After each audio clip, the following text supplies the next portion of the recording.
I'm gonna call over to the town board meeting at the Town of Lisbon Town Hall on Monday, October 24th at 6:32 PM. Roll call, please. Chairman Osterman, Here. Supervisor Plotecker. Here. Supervisor Moonen, Here. Supervisor Beal. Here. Got Supervisor Quinn on Zoom. Here. And Administrator Nicholas. Here. And Treasurer Gerard. And Clerk Patazo Cash to record the minutes. Thank you. We stand for the Pledge of Allegiance and recognize a moment of silence.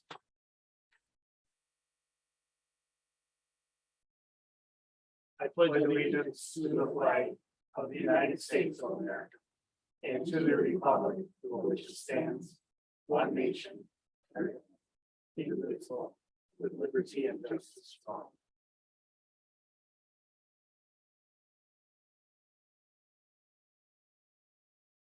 Thank you.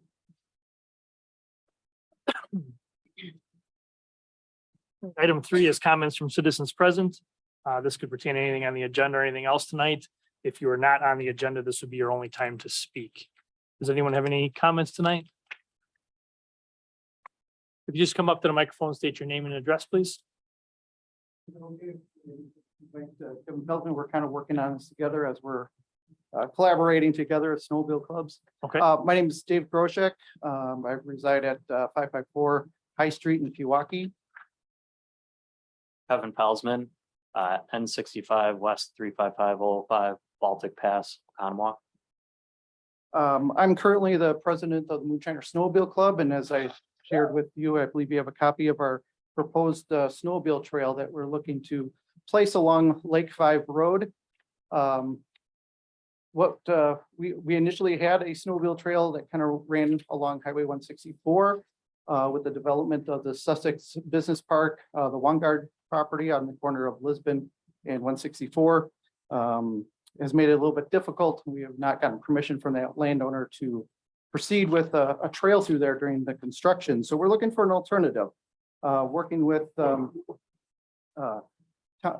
Village of Merton and I've also had discussions with the Town of Lisbon Park Committee. We're looking to place our trail along Lake 5 Road to hook up back up to the Bug Line Trail, which our trail initially did. So working with the Village of Merton and Parks, we have gotten permission or at least approval from the Parks Committee to connect to the Bug Line Trail at the Lisbon Community Park, adjacent to the bike segment that you have between Oakwood and the Bug Line Trail. Pending our getting approval from the DNR and necessary permits for that. So it's our intent to kind of run along the right of way along Lake 5 Road from MD down to the Bug Line Trail. so That's yeah, sorry. this is your agenda item tonight. Yes. Okay, so you'll actually be allowed to speak during that agenda. Oh, item. I was told that we were. Sure, because it is your agenda item, you will be allowed to speak Okay. during. It's just anybody that's not part of that. Okay. Like anyone else supporting in your club, now would be the time to speak, but if it's you're the ones with the agenda item, I'm gonna tell you flat out though, I don't have any. What you're talking about giving us materials, I don't have anything. Oh, okay. I can give you a copy. Okay, Yeah, I have about 8 copies. Does everybody need a copy of the proposal? I was, Yeah. okay, okay, I'll bring those copies. So, okay. can all you, right. do you mind handing those out? Yeah, I will grab them right now. Does anyone, so anyone else from the club that wants to speak, now would be your time to speak. Or for any other agenda item tonight. Anyone? Name and address, please. Chad Copeland, W280 and 9171 Hideaway Drive in Harlan, well, Town of Merton. There's already with the area around there, surrounding area, you drive by there in the middle of winter, there's already basically a makeshift snowmobile trail. A lot of people that live in the community end up using just access on the right of way already to get to the Bug Line from the surrounding area and Pewaukee.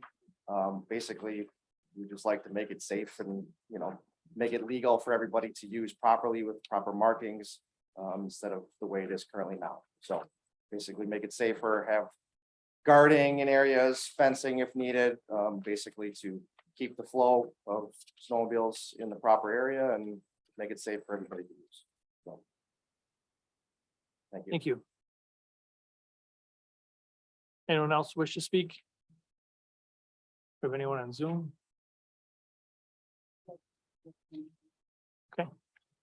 Anyone else?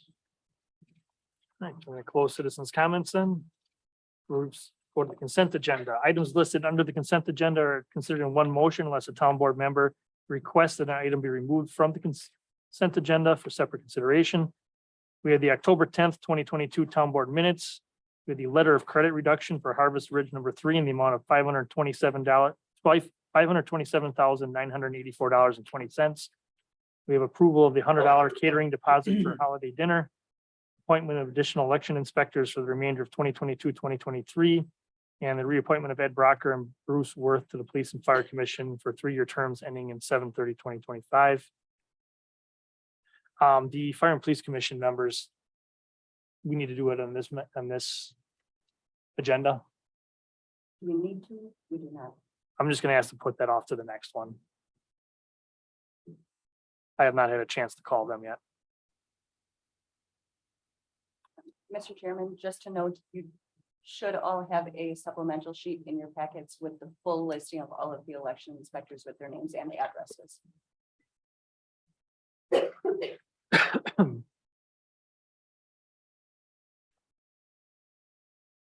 And so we'd have items A through D then.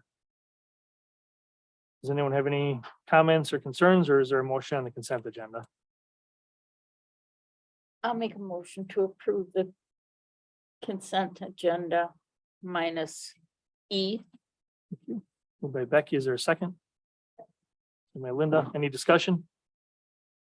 All in favor, say aye. Aye. Opposed? Paula, were you aye? I forgot to unmute myself. I'm just gonna stay unmuted, so, yes, sorry about that.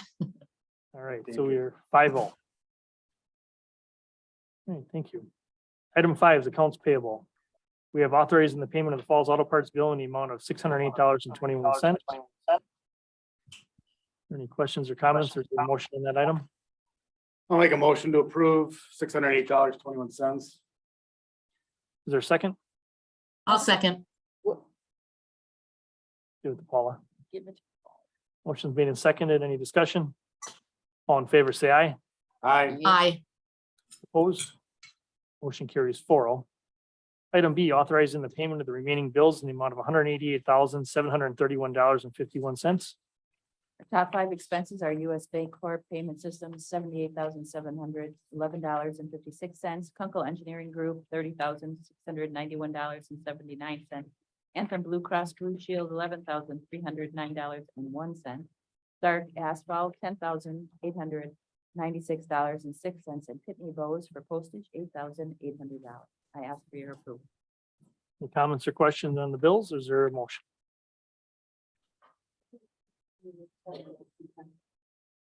Moved by Linda to accept. Is there a second? Second. Second by Mark. Any discussion? All in favor, say aye. Aye. Aye. Opposed? Motion carries 5-0.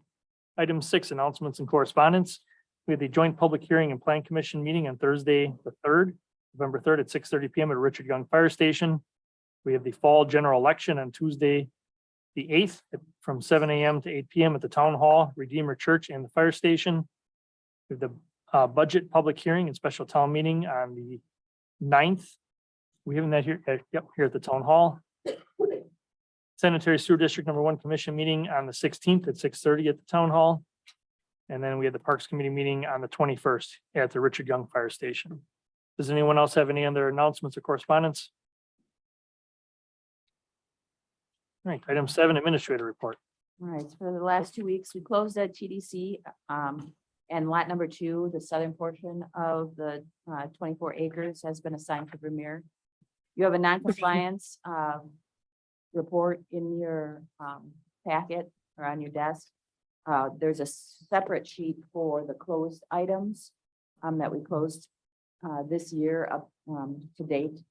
DPW received their completed plow truck, nice white shiny truck, and we put the budget notice has been sent to the paper, will be in the paper on Wednesday. Letter and sign off written for the employees who will be asking for the rollover of more than 80 hours as required at the last meeting notice. Sent a letter to some residents leaving piles of garbage out at the curb for over a month, and I worked with Lisa on the workman's comp audit, which should be out by the end of this week. Full reports, department head reports have been sent to all board members. For the clerk, she's been preparing the proposed 2023 budget for the clerk's office elections and reviewed that with the administrator, worked on preparing for the November election, processed 5 dog license, 25 compost sites, passes 14 parking citations, 3 park reservations, 9 special assessment letters. And the annual staff evaluations were reviewed with the administrator. The highway division completed second round of roadside mowing, completed paving paths and soil restoration work at Stone Family Park, conducted the September 17th appliance and recycling event, prepared ambulance 2651 and performed preventative maintenance on highway trucks.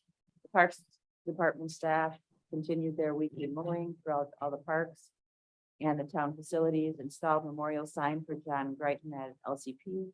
Mike and Jeff attended a sports field training event. And DPW conducted monthly public works county meetings, attended budget workshop and CDGB grant committee meeting, attended pre-con meeting for Leeds Lane in Business Park East, continued clerical tax as needed. The fire, there were 4 fire calls in September, 33 medical, 12 ALS intercepts, 20 interfacility transports, and 6 vehicle accidents. We received mutual aid 8 times and gave mutual aid 23 times. For the sheriff, they had in September 68 traffic stops, 51 citations, 20 verbal warnings, 4 written warnings, assisted fire and EMS 38 times, and did 51 building checks and had 25 911 hangups. That's my report. Any questions for Kathy? Thank you, Kathy. Item 8, treasurer report.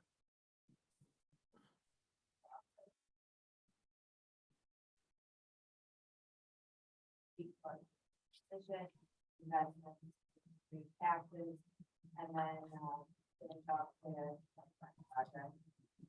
So training, we completed the annual. I'm having trouble hearing the report. Can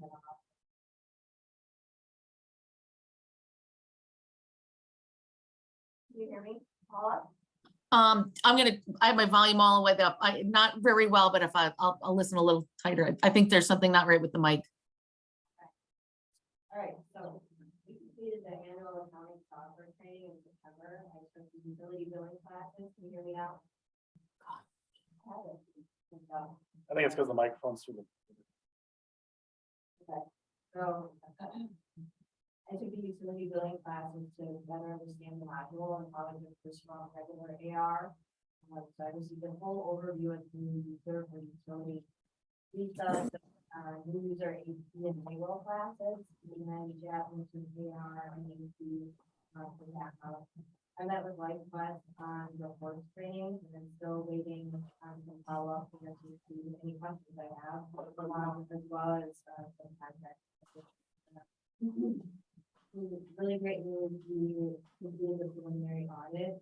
That's normally done in November, that is done. And that is in September, finalized it in October. And that is, we did it early just to help with my November workload for the tax bill and the insert for the graphics and all that stuff. For our main highlights, the tax inserts replaced the Q4 newsletter. So I've been working on the tax letter, the flyers, graphics, calendars are all in draft form. So happy with them looking at that already. So notable website statistics, user totals are approximately 75 to 100 per day, and over 2,000 monthly. 25% were returning users to our site, 75% were new users last month.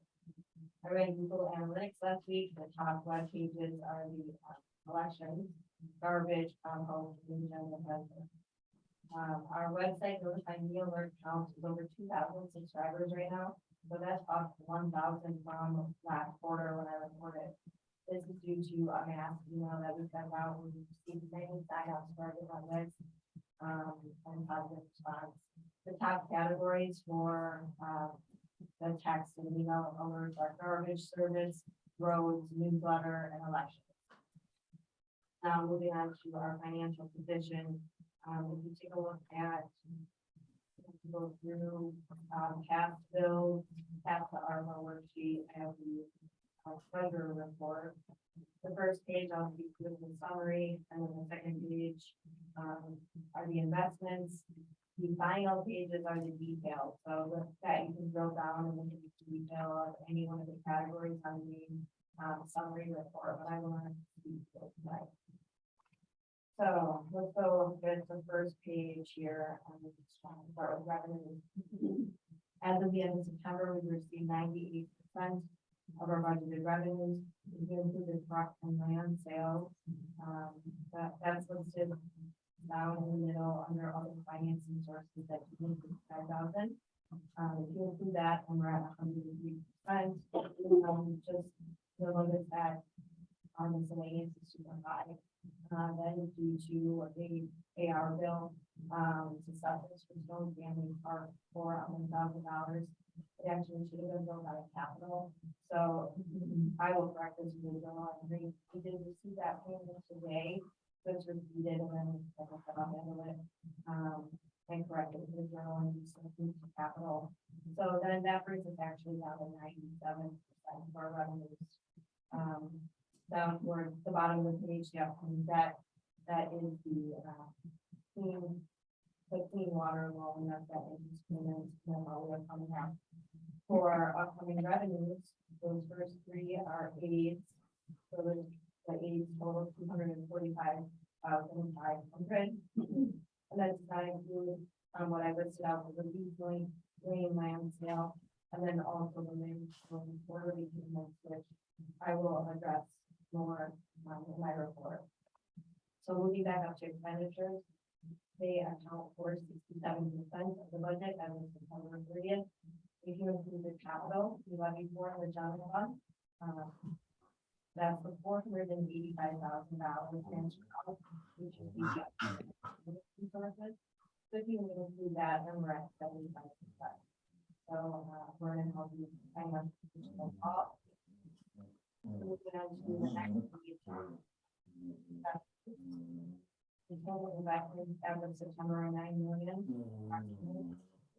Total interest earned for January through September was $49,800.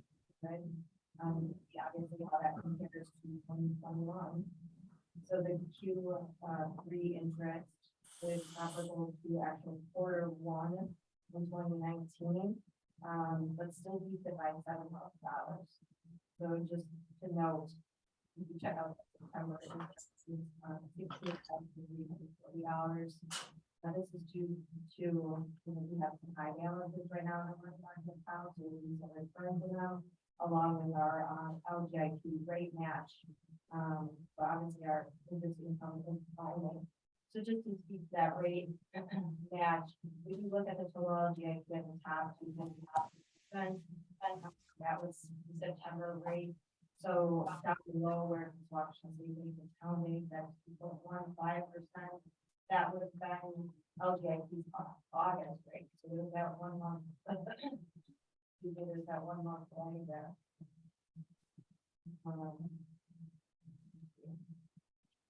Obviously, our money markets are positioned at a high level right now. In terms of those CDs, these two are held at long-term thinking. They're held as collateral, they do not move. And I was able to negotiate up to 3% term for one of them. Obviously, those CD rates are not climbing as much as so I did reach out to Watershed, they think on that because we have heard about the promotional better, communities with other things.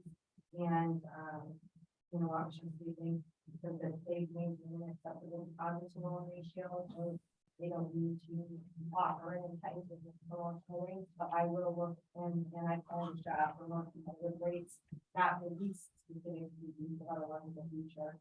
I did hold off on that the budget season and the borrow as well as normally all of the amounts, in line and making pretty good returns in comparison to 12 months beyond. So a quick summary of taxes. So we collected 100% of our tax revenue.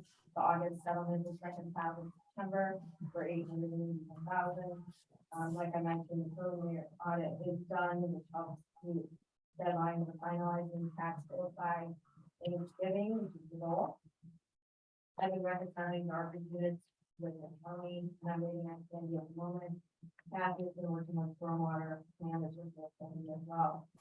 The county and the printer notified us of increased costs, like everything else, for the tax bills for envelopes, ink, paper. So I will be working through different options during the proofing process to minimize the cost of the ink. Finally, moving out of my current project, I plan to implement capital project tracking for 2023. So that will be those activity codes in our system where we can run reports directly on every code and every project, which is definitely helping our organization and spending. I'm also working on the 4% our payroll project. I'm working on a solution for the 60,000 that is approved for spending our funds and reimbursing that back to the general fund due to the fact that there are 50+ payroll accounts involved. I'm going to be away and on the best solution. Going back to what I mentioned, Brandon Stone, you did receive the Q2 and the Q3 payments.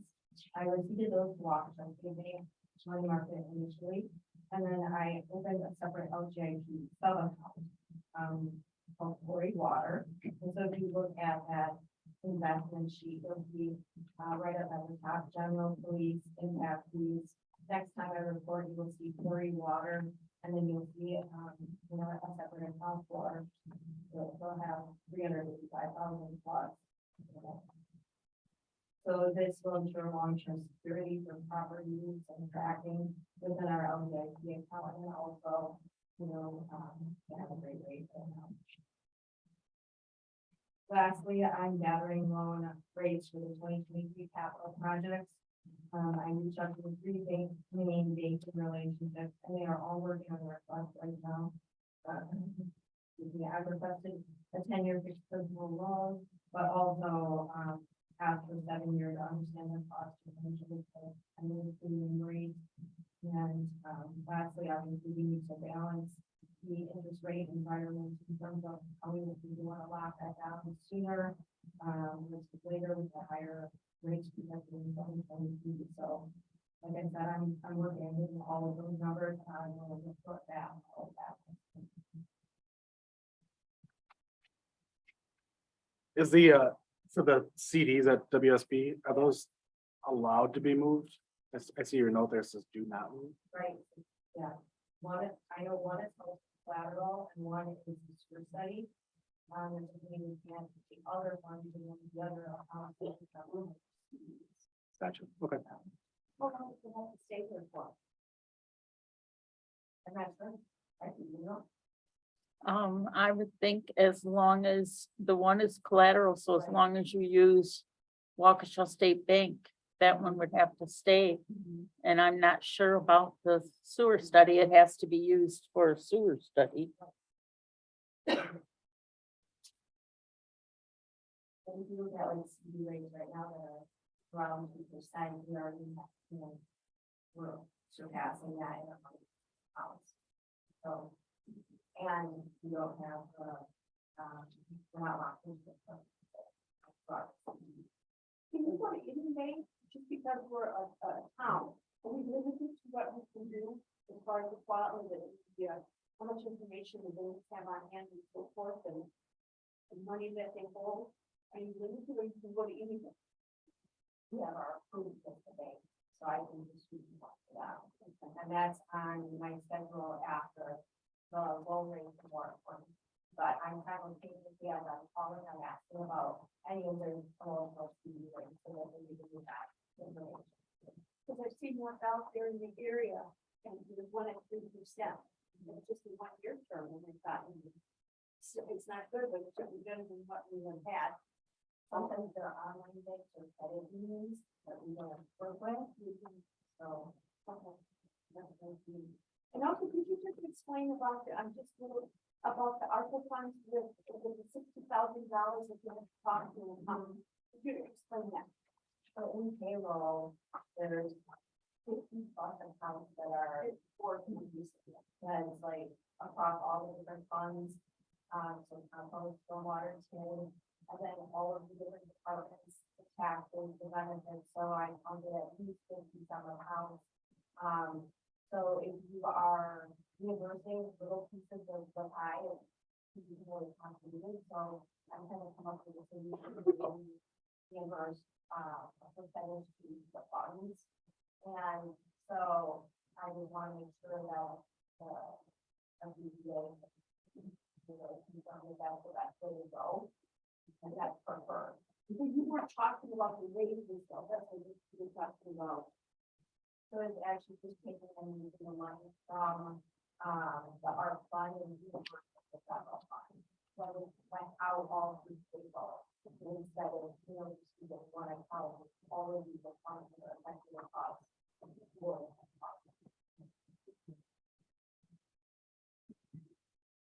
Good job. Paula, any questions?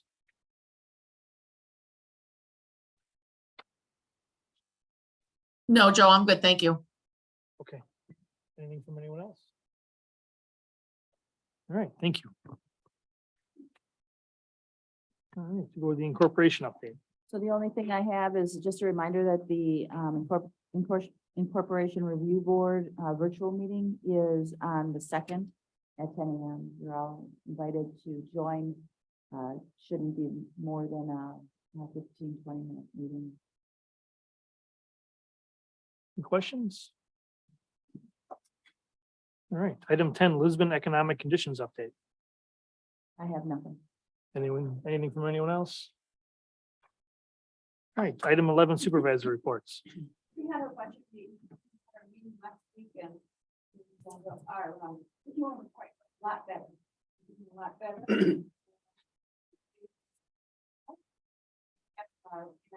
Pretty much still the same, so people are very happy that we do. At this point, we also have some issues like the town has and everybody else has to get someone to do the job. Finally got someone, the engineers got someone to do the main course issue that's brought somewhere between the school and we also have that subdivision over there looking into our line, our sewer. And They're hooking into that force main yes. as it is. They'll get a better flow through it, so it's not done. With their Okay. hookup, so that'll help with the flow. That's big enough for that subdivision. Yep, that's according to Sussex, it sure is. Yeah. Okay. Well, what about, what about down the road, because people, have to hook up, so. Well, it might be an issue down the road. I'm sure it's signed. I'm sure it's sized probably enough for all the stuff. Julie would have went through it all. That thing has been nothing but problems Yes. since the day it was put in. But one thing nice is it reduces the amount of the force main, because they bring that force main up more. So our cleanouts will be less. There'll be less cleanouts for us. And it was a big job, just trying to get somebody in there, and they're going to 3 spots to do it. Nothing to see where the issue is. Okay. Thank you, Linda. Any other supervisor reports at this time? Just a reminder, trick or treat is the 29th, 5 to 8 p.m. if you're gonna participate, make sure you put your porch light on and please slow down if you're driving. Some people asked if we're 6 to 8, that's actually Sussex, so we're 5 to 8. 6 to 8.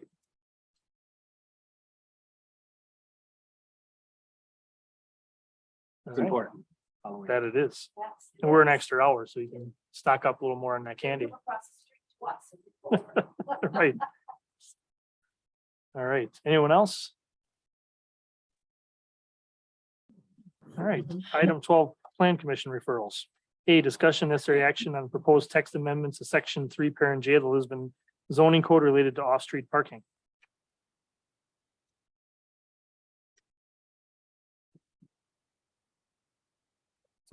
This was a result from something that came up during discussion on the Quick Trip development back in October of last year regarding how stringent our parking requirements are. In February, we looked at preliminary draft documents. And in March, we did do one update, but since then, multiple proposals have come forward where our planner has found that our requirements are impractical to administer without forcing the applicants to apply to Board of Appeals for a variance. And when that happens, that means that it's time to update the code. As such, Plan Commission directed staff to schedule a notice of public hearing, and that was held at the October 6th Plan Commission meeting. And Plan Commission did recommend approval of the zoning code amendments as you see in front of you. Any questions, comments, concerns? Is there a motion on this item? I'll make a motion that we accept the chapter 11 zoning code amendments regarding parking. All right, is there a second Second. discussion? All in favor, say aye. Aye. Paula, Yep, I'm sorry. I'm just gonna stay unmuted, Joe. I apologize. Yes, I. all right, opposed? Motion carries 5-0. Item B, discussion and necessary action on the request by Matthew and Mary Jo Lurch for the property located at North 88 West 23310 North Lisbon Road, LSBT 0152.996.004, an approximately 1 acre portion of North 88 West 23462 North Lisbon Road, LSBT 0152.996.002 for the following: a rezone from A10 agricultural to A3 agricultural residential estate, specifically excluding area zone C1 Conservancy District. And we also have a 3-lot certified survey map. So this again is a Plan Commission referral. We did hold a public hearing regarding the rezone with members of the Plan Commission and Town Board on October 6th. And Plan Commission did recommend approval of the rezoning as well as the certified survey map. Questions from the board?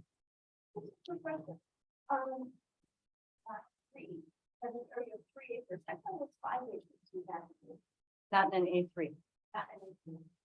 That's why they're rezoned. All right, any other questions?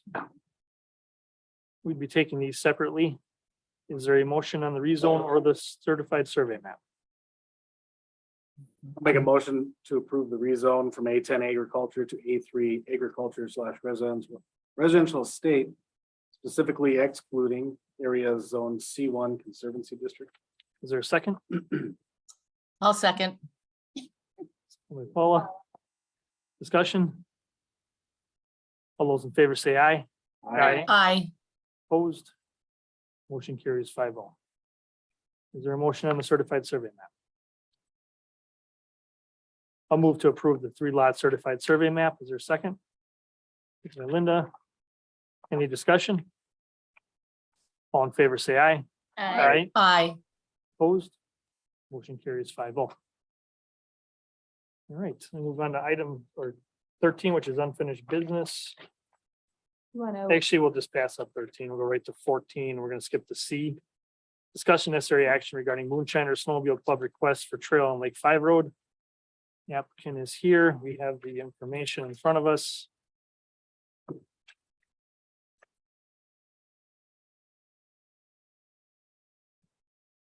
So this is a little difficult being we just got the information right now.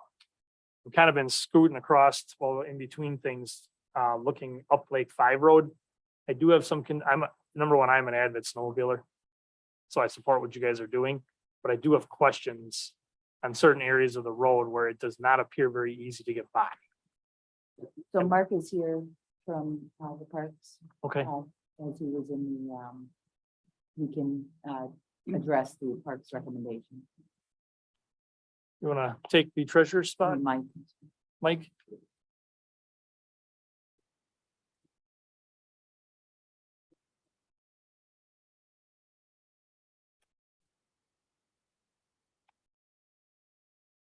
So David contacted the parks department, by last spring, and was questioning about coming to living community parks to look on the school on the line trail. He gave a couple of stuff and I proposed 3 different routes to go to the park.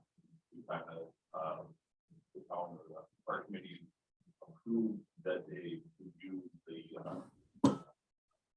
alongside the trail that we installed on 5 instead of going to the park. We have through rough and steep trails in there, and then it'll hopefully mitigate anybody wandering the other trails.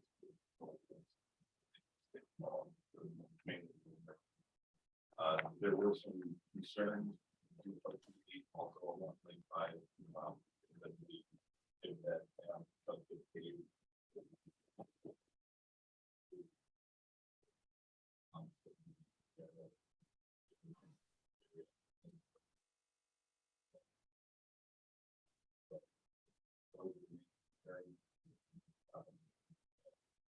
most of those I know David walked and like by with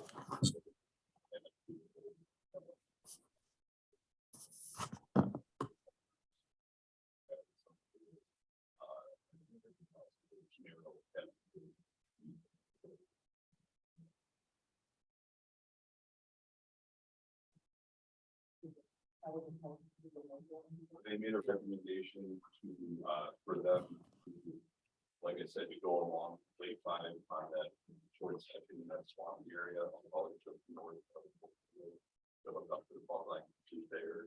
But as far as along Lake 5 from there to enter the BB, they felt that was more than town board right away, just the part. Is that path, that's not getting paid this year, but that's next year.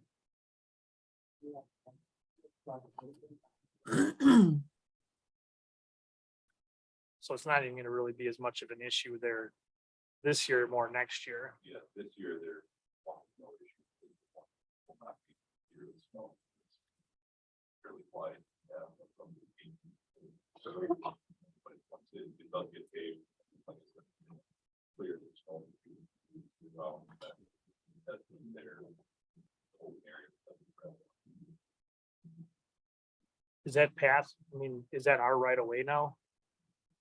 'Cause I know we had to have some special agreements with some neighbors and such. The path is all in our right of way.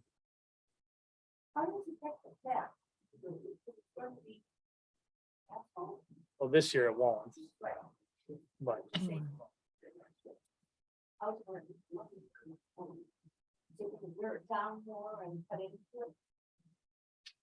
it all depends if they go on it at all. Because we allow studs down here.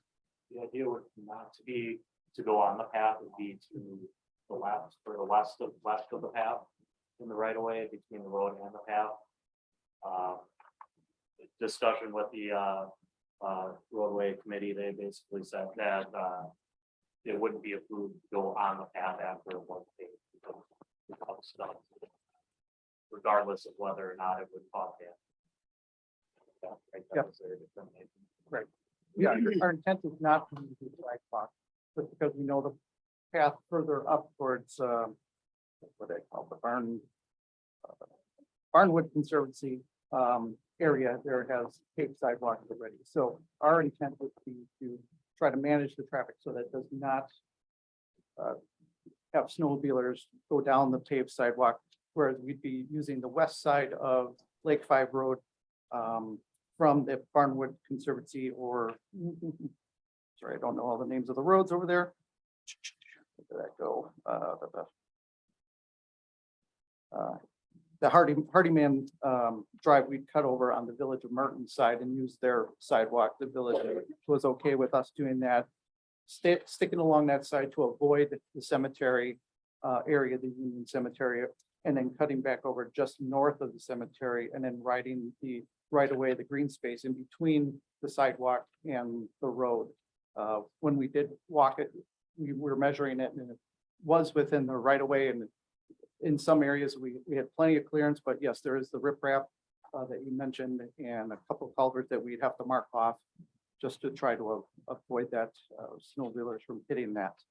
So if the path does go in, yes, it does. There's a couple of little areas that could be constrained. Hope for at least a little lenience on being able to kind of go up and over those a little bit to traverse around those couple of different sections that we've noted in our proposal so that we can connect up to the bug line. So our intent is to be, put up as many signs and fencing and speed limits, obviously, as well in that area to try to corral the traffic to follow the path and stay on the trail. If there's an accident, the town of Lisbon side. Can someone come back and sue us? Not according to state law, right here, I believe with state law, landowners are not held liable for that. Our clubs do take out liability insurance for those issues as well. But I don't know how much of that would actually fall on the responsibility of the snowmobiler to obviously safely traverse the area.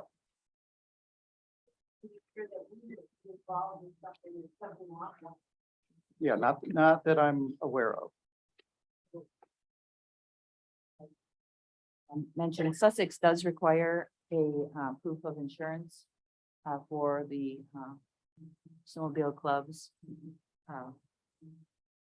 Riding on trails or riding on road right of way as a possibility for your request. The other thing is in Barnwood, that hill in Barnwood, they've been having complaints about snowmobilers riding up their side of their hill already. How are you planning on addressing that to make sure that your snowmobilers don't cross PV and then go up, start go up, going yeah. up and Knowing that you mentioned that is an area of concern, that would be something that we'd look at, either put up a snow fencing or caution tape, be able to keep them on the trail side and within the right of way to prevent them from doing that. If they do ride off trail, that obviously it is trespassing, and we hope that they would not do that. The idea is, like Chad was saying before, these people are kind of already doing it, as you've seen. There's complaints about it. The hope is at least if we put a trail, those people will at least follow the trail and it will at least cut it down substantially. So if anything, the trail should improve that type of situation. Could you be on the west side of Lake 5 on the Merton side here rather than on the Barnwood side? I believe when we walked it, it's a bit more steep on that side, if I remember correctly. Was that right, Ron?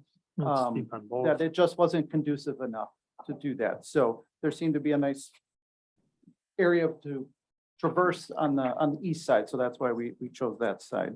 And also we will be taking steps to educate snowmobilers as best as we can to tell them, hey, stay on the trail. It's of their benefit to do so as well in order to maintain something like this, since we're going through a bit more of a residential area.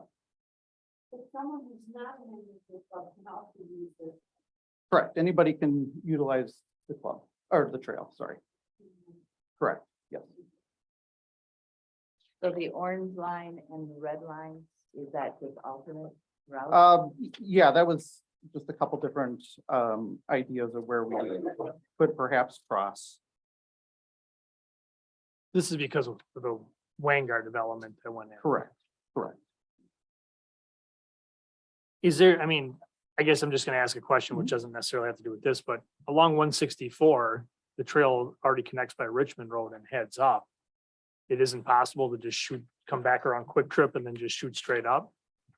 We did that one year. The problem, in the past has been when we had a lot of snow, the plows have piled up a lot of snow along that side of the sidewalk there.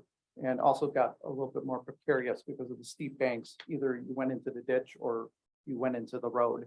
We're an unfunded trail, so we don't get as much grooming attention as a funded trail does around the rest of the county. So plus with development obviously going on out there, and with 164 having to cross that, we were just looking for a safer alternative. And we thought this going MD up towards Lake 5 Road could be a viable option for us. So those, what I call a couple of hairy spots down Lake 5 here where it's Yeah. narrow. Mhm. So when we're plowing, we're using salt, Mhm. which is gonna melt that away pretty quick, Don't put the salt on the road, save Just your save money. right? Which obviously we don't, you Our- could be dirt real quick over there. Yeah, it's our intent not to ride on the road. I don't know how much of the salt does spill over into the grassy area to melt.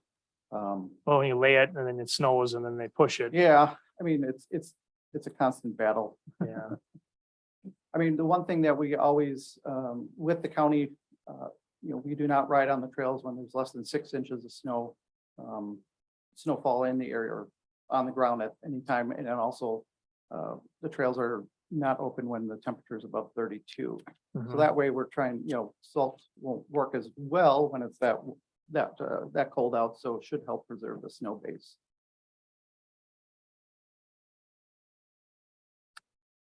Yeah. Were Is- there any concerns with that area, that parcel by the park? Along Lake 5? I never even got up that far. So that's basically the parks already had a delineation on that area. And that it was wetlands, designated wetlands. So I spoke to the DNR and they basically gave approval that the trail could go on that area. There would need to be a little bit of fill added to get up to the bug line, which they also said would be approved with a permit. So there'd have to be a permit for the fill and then a permit for riding on the wetland area. Mike, did the park committee give obviously they said the other trails we have there, but why couldn't we just come up Oakwood Road and then just follow Bartlett Parkway? Bartelt, what is that, Bartlett, I don't even know what had a name. That was part of it, as one of the routes, originally, came back with 3 different routes through the park, and the park committee wasn't a fan of that, for the reason of, obviously, Norman's not the club member doing it, so people that do the trail, running through the rest of the park, and it's further off the park.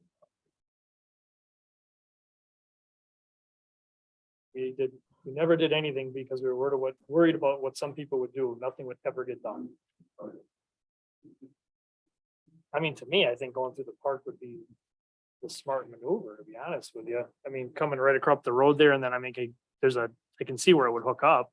We already have people leaving from the park now. I leave from our park. When I snowmobile, I trailer up there and I pull right in and I go. And there's usually a couple trailers there besides me. So these white. I think it's a great way to get people in our park to see Yeah, it, to be honest. those were the previous proposed routes that I. Other proposed routes.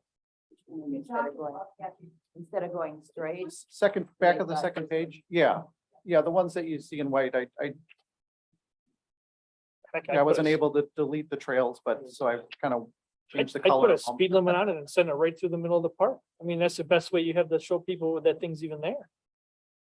I know on that, at the end, the longer white line, that is the section that we. Trail. That was. Well, let's eliminate that and let's just, I mean, this is what I would recommend. Go right around Bartlett.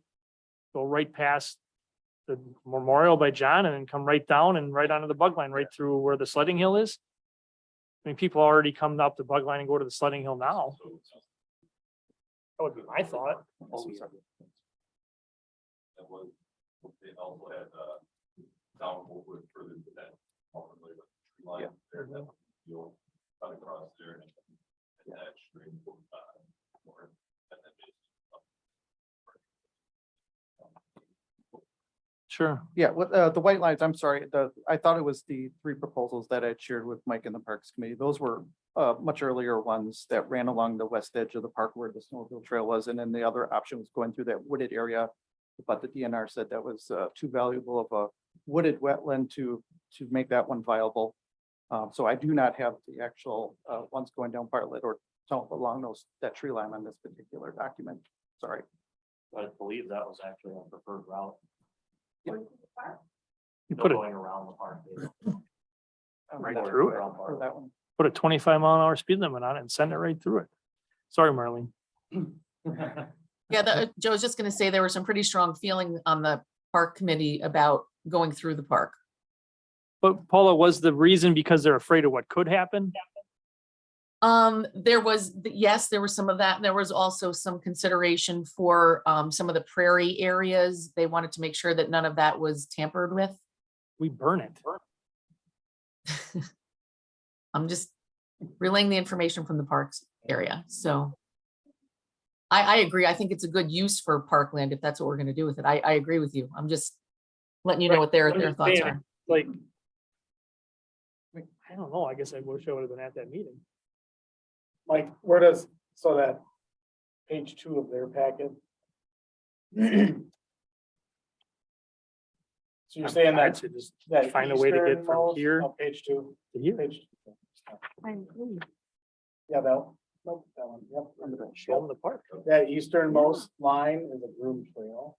Yes, and it's for the trail for the, kind of see the darker green through the prairie, so I cut in there and head to the, Like across the mouth of the driveway. yeah, across, probably 30 feet in front. I cut across there, And then where does it go once it goes east of the driveway? then I keep going straight to the berm further to the east, and then I basically, basically along Oakwood Road, and then follow that tree line that goes back to the north. I hit up, Prairie Lawn. Yeah, I guess my only concern is I wouldn't want, snowshoers or cross-country skiers to mix with traffic that we create off of snowmobiles. That would be my only concern, and I'm, I don't know if we can eliminate that if we use the middle of the park for a snowmobile trail. I mean, we'd be willing to post, put up stakes and fencing along that way to delineate the two areas as well, if that would be of consideration. I do know on that easternmost white line on page 2 there, it was a little bit more easily, the access to the bug line was a little bit better there, probably not requiring much, if any, fill to get onto the bug line. And that would have been our preferred option, but I just wanted to share that. longer one. Yes, the longer one. To the one. And Joe, are you thinking of bringing them down in here?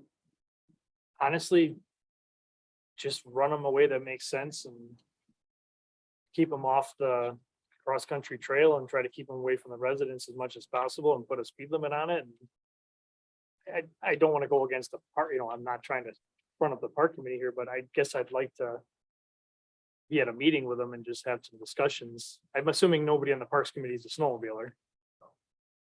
So, I mean, we let bicyclists go through the park. They don't go rogue and go all over the place. I don't I know. wouldn't be opposed to moving across the trail. And not do that section, I can come up, do that path and go.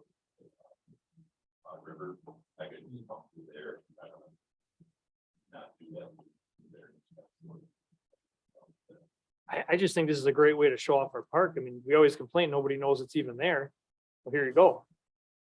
Run a 2,000 snowmobile just threw it and they go, oh, what's this?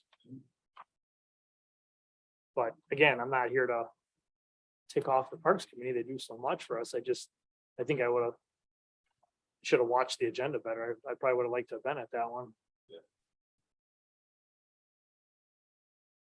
I know all of us here love the park. Where does, on that proposed easternmost line where you said the trail is, where does that go along the bug line? Yeah. So I basically that, trail that parallel to bug line is where I come through, so it comes all the way from the woods on the bottom of the sledding hill. So I'm on the other side of the berm, the north side of that berm, and I basically cut that all the way through and then hook up with this trail. And then, like I said, they cut across the parking. Yeah, I mean, if there was to be a trail in the park, that little, I guess, cutout to the bug line, where that walkway goes from the Bartlett Parkway straight north. If we could just eliminate the cross-country west of there, I think we would solve the ability to use that path. And I believe at that, on the white line, the one, there's a cutout in the woods or the tree line. Oh. Already access to the one line there. Oh, okay, yeah, even better. I was thinking the one more to the northeast. But. Got it. That's an idea. I just had a few questions for you. So you guys have spoken with the Village of Merton? Yeah. Did you guys get any official approvals or is this just communication? We've been talking to Ron, the president. The idea was that there, with the complications here and a semi blessing from Ron, we kind of wanted to tackle this first and then go to her after that.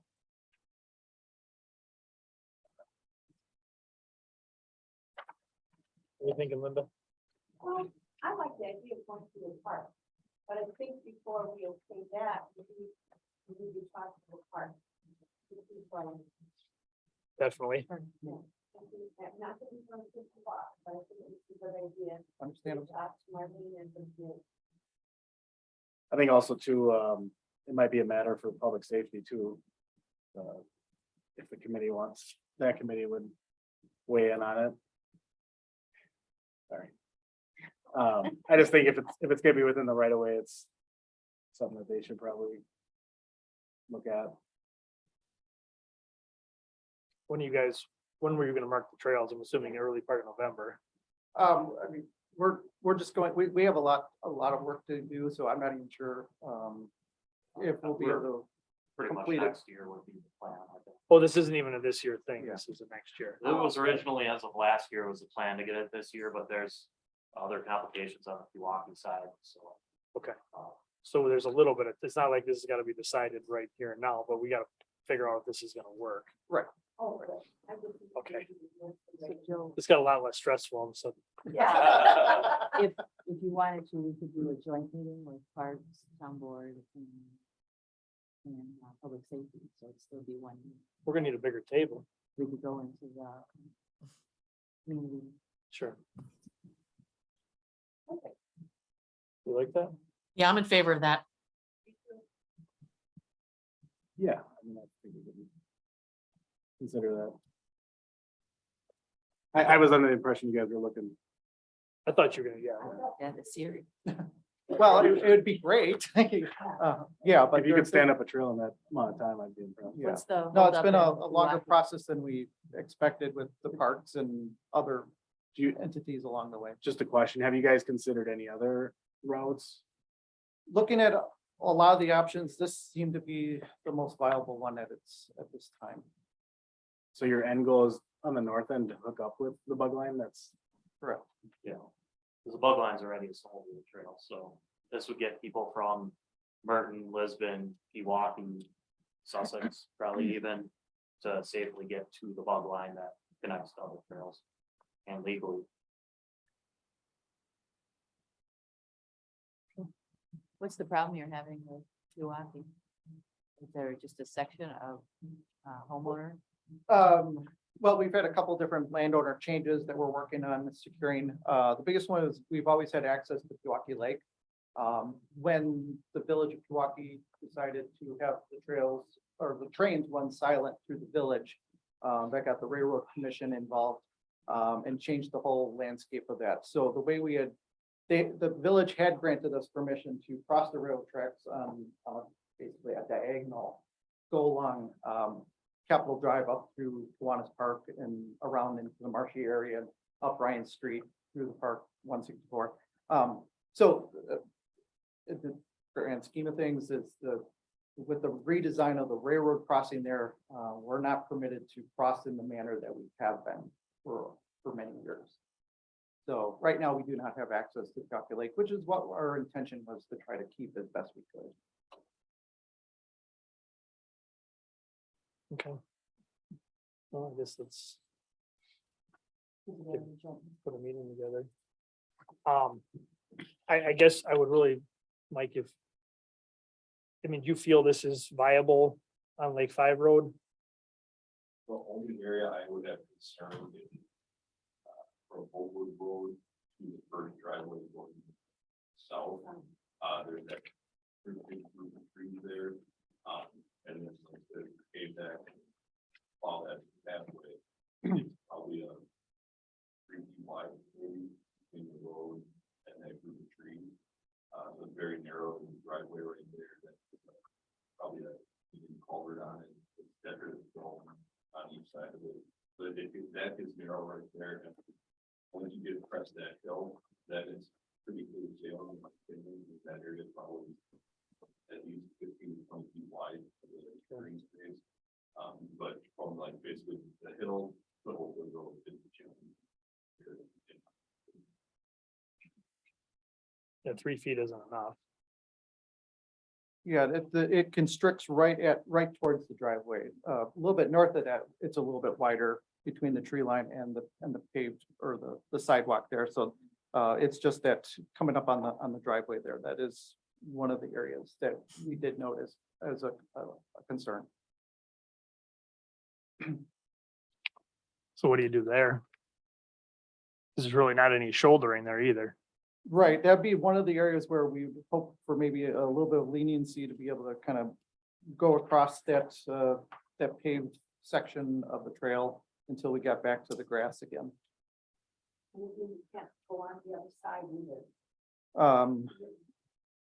Not there, the trees are almost up to the edge of the road and there's a ditch on that side of on the west side of Lake 5. So we looked at that, we'd love to, but there would have to be a lot of trees cut down in order to make that a little bit more viable. Yeah, it just, wasn't good. And you wouldn't work with the homeowner to get around the trees? There's no way to do that? Well, Which trees are up to the road basically, so they'd have to be cut down. Oh, okay. So you'd be asking them to cross somehow and get on you'd be on Yeah, that. we'd have to cross, yeah, that would also bring up another crossing. But I mean, where this issue is, you'd have to literally come across to the trail, to the path and ride the path for a little ways there. Are you talking right at the driveway? That driveway, yeah. Yeah, it would just be hop on probably right before the driveway coming up from the south. I don't know how many feet that would be, 30 to 50 feet, and then hop off the sidewalk. I mean, if we can run, if we can keep it off to the edge and the more towards the trees there and maybe just have one ski on the sidewalk, we might be able to do that. But yeah, it is a little constricted there. There's no other way to avoid it. Well, we could cut down a few trees there, but I don't think that's. No.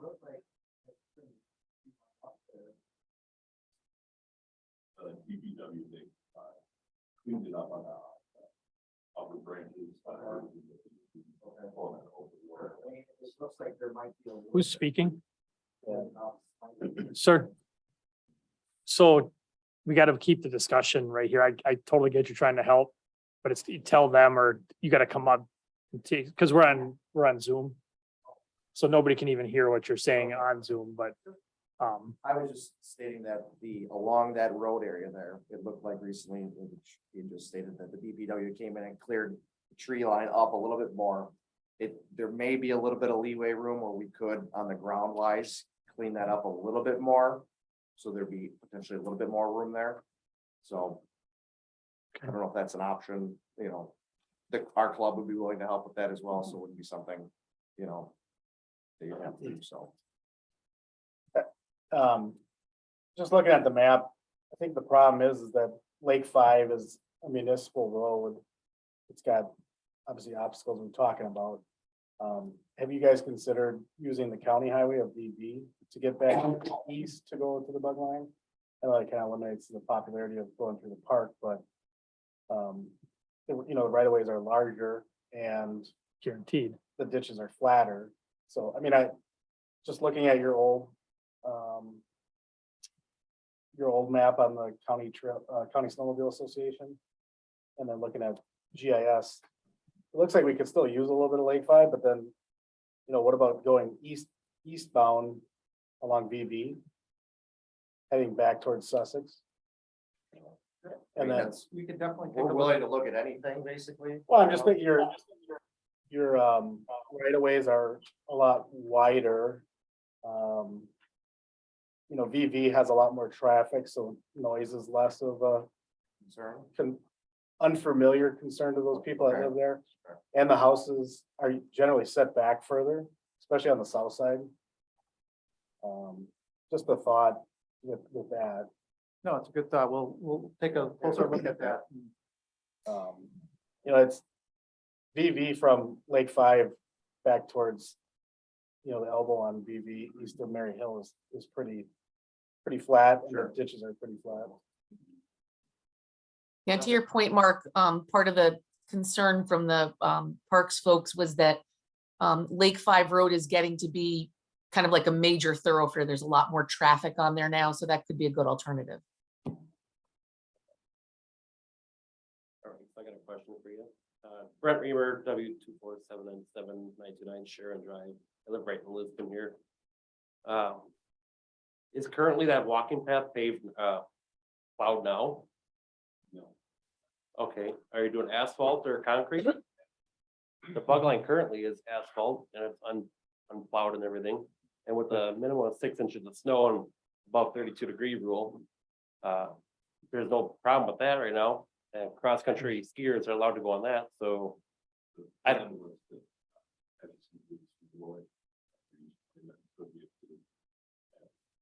But if it's, how much traffic is on that walkway right now? Would it be really, I'm just asking, is it really worth clearing it every time for one person to use it? If we're spending this much money on that path, it's gonna be cleared so they can use it. Well, I'm looking at the bug line, it's, Yeah, that's different though. That's a whole different scenario. okay. And that was guaranteed. In some laws somewhere, it was always guaranteed that the bug line would be allowed for snowmobiles. There is damage on that bug line from studs though. I'm not denying that there are people that Yeah. are unruly anywhere in this world, but The town pays for this path, yep. so, I guess I'm just kind of looking at the different angles of. yeah, I get what you Does it get mean. used now, Well, it's new.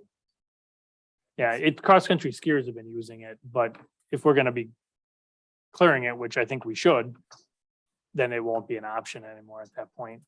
I know what you're saying. I get what you're saying. I know but- you understand where we're coming from. Yeah, it's just this one is we don't have sidewalks in Lisbon. Well, This is that's like why the it's kinda one, Kind of wondering why we're doing it, this is like the one sidewalk in Lisbon, Okay. so. It's our showcase. All right, so I'll put together that Okay, joint meeting. If you come up with other alternatives, please bring them to Mike. Yeah, we'll look at that. That option might be a viable option as well. I think you can see the board is generally in favor of trying to make this Yeah, no, work. I- We just I gotta figure out a way to do it. Appreciate all your time and questions. That's what we want to do is we make this a safe, viable and enjoyable winter activity for snowmobilers in the area. Did you guys take over the sled bugs or was it just a merger or just, The sled bugs are still there. okay, Like I said, I'm from the Milwaukee Moonshiner Snowmobile Club and Kevin's from Lake Country Last Call Snowmobile Club. We had our, Moonshiners had our trail from Pewaukee Lake up to Sussex. Lake Country Last Call hasn't had a trail, so we're trying to collaborate in this effort to make that option viable. I know a trail had been there in the past years ago, Mhm. stuff like that, so that's We why used we to have a went, whole lot of them, but yeah, development's really killed it. Correct me if I'm wrong, the sled bug said that they're couldn't take on another trail at this time, so that's kind of why They're pretty we limited. jumped in. so we've been communicating with them and the Merton Plate Chasers as well through all this. Thank you. Yep. Did Another you thing send is- this electronically? Do you guys have a groomer? No, well, the county had, the county. Yes, runs the the groomer. county groomer is the one Correct. that's, I guess my only concern with going from Oakwood South is the clearance on the top. I know that might be a concern for the groomer, with the cab height. Sure. Would you even run a groomer on this one? What's that? Would you even potentially run a groomer on this part of the trail? I would think potentially from time to time, to help knock down, build up the berms and plowed snow and stuff like that. They do have a rubber track so they can run down portions of the road, so it's clear for them to get back on the trail.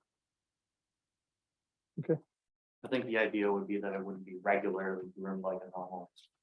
maintained. Can you send this electronically to our clerk? Yes, And then any other possibilities? You want to send to Mike and Lisa? And then we will, when we get a joint meeting together, we will, Lisa will send you a email on when the meeting's going. all right, sounds good. Thank you very much. Thank you, everybody. Thanks, appreciate it. I'm gonna leave 13 for the final discussion point tonight. We'll just keep going with 14 in new business A. Discussion necessary action regarding request from Jeff DeMusa for 90-day extension to meet compliance order issued on 9/6/2022 for property located at West 220 North 7095 Town Line Road. Yeah, Jeff Moose is here, address 6767 South Juliana Drive in Franklin, Wisconsin. Appreciate the extension request. We are awaiting an eviction of Michelle Sharpley, the previous owner of the property, to complete an assessment of the property's current condition. She stayed in the property illegally after closing, so we are awaiting an eviction to be processed to properly assess, at which we are considering a raise order for the property if it is in worse condition than we thought. At that point in time, we would actually look to complete a survey and kind of relay out a potential new construction on the lot itself. So, but that's where we're requesting a 90-day extension from the notice. We did clean up the property as much as we could without disposing of personal property. Just didn't want to get into any additional back and forth with Ms. Sharpley. Our building inspector did review the property and did notice that much of the junk has been removed. And I spoke with the applicant for the 90 days. And we talked through the eviction process when he started at the 28th day. And that color truck that's out there, yeah, is that full of stuff? To my knowledge, it's non-running. So there's going to be, once the order is actually there, we can actually relocate property off of there. But until we have an order and have it carried out by the sheriff, we really can't, are at the mercy with personal property. So. No, she's not trying. She's not obviously not working, She's given multiple dates that she was going to be leaving the property. And it just it's always kind of a false hope kind of promise to get another kind of additional time. Initially, so when we closed on the property, there was no intention for her to remain in it. She basically just told her attorney who was helping that, oh yeah, I can stay. And I need a week to get out. It's been just kind of a continued extension of that deadline. I've even referred her different housing options in the area. But she's, just have had zero success or cooperation from that standpoint. Do you have a So notice? Sorry. Oh, I was just going to say, so the eviction order is basically our last course of action here to actually gain access to the property. She does have a dog on premise who's pretty aggressive. So we've kind of steered clear that she does not show the ability to really control. So Has the posting been made? so the 28-day notice was sent via certified mail. So that's been received. So upon the 28-day notice, that's when we can actually file for the actual eviction. So we're just waiting for that 28-day notice to hit its maturity. So the posting, we will have to get a writ from the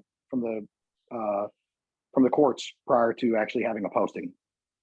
Yeah, so what is your 28 window expire?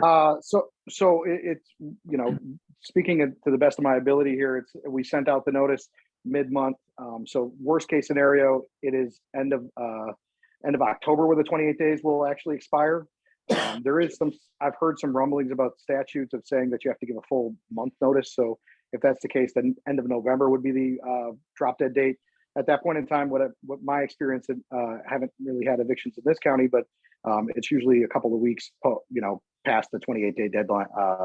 So that's where the 90 days was requested. We should be able to execute and have the property fully completed at that point in time. My promise to the committee is as soon as that is executed, we'll do a quick assessment on it and clear the property from any type of materials. Obviously, we're going to try to deal with the elements as possible heading into winter. But we'll try to, at worst case, have a raise order permit applied for prior to that 90-day deadline, and or kind of the keeping Kathy and other folks apprised of any kind of plans for the site itself beyond that. So we should be able to comply with that and a plan before that 90 days. I just, knowing the process, it's not quick outside of those obviously given dates, but my concern is that we'll be back here in 90 days, giving you another extension, not on your own accord, but the factors that are in play as far as timelines, writ execution, postings, all that, and the holiday season. So I guess I would ask and urge the board to give them longer, just knowing all the different variable factors that are probably going to slow down that timetable. I would definitely be open to that. And if things clear up, obviously we'll keep clear communication. I can keep Kathy apprised of any movement that we have if you do want to extend it to avoid having to go through the process once again. Yeah, and I think this complaint originated because of quality of life for the neighbors and the unsightly position that the property was in. And I drive by it daily and it's vastly improved. There's nothing grossly negligent from the roadway. Obviously, there's probably building concerns, but I would be fine with giving a longer period of time just to accomplish what they want. Do you have a time frame? I'd almost double it. 180 days? I don't, yeah. I guess if that was the case, if we could just require status through then, which it sounds like they're more than willing to provide. Yeah, I'll put a reminder on my calendar to give Kathy an update within 90 days, but 180 days to have to come back would be sufficient, especially if we are coming back with kind of relayout and survey layout for the lot, specifically if we do proceed with the new construction. I'd like to at least, so that does sound reasonable. Could you give a monthly report to Kathy by either just sending over an email or something? So at our first meeting of the month, we could kind of know what's going on. Or second? Yeah, I have no problem. I have no problem, as service times are kind of scheduled and as court, that's going to be in the process. I'll provide Kathy updates as those kind of items show. So I don't know if it's within 30 days, but not to exceed 60 probably, just because I think this first update won't occur probably within the 45-day line. So, but if you want 30 days or, like I said, I could do it based on event or whatever committee prefers. Yeah, I guess I would just note that would be upon courtesy. I don't think our ordinance actually allows or requires that to happen. So Okay. just so we're clear with the new owner. So I'd make a motion to approve 180-day extension. I said, Motion made and seconded. Any discussion? All in favor, say aye. Aye.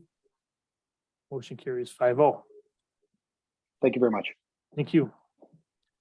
Item B, discussion and necessary action regarding a request from Jeff Fillinger to contest invoices related to reimbursement for professional service fees. Mr. Fillinger is here. Yeah.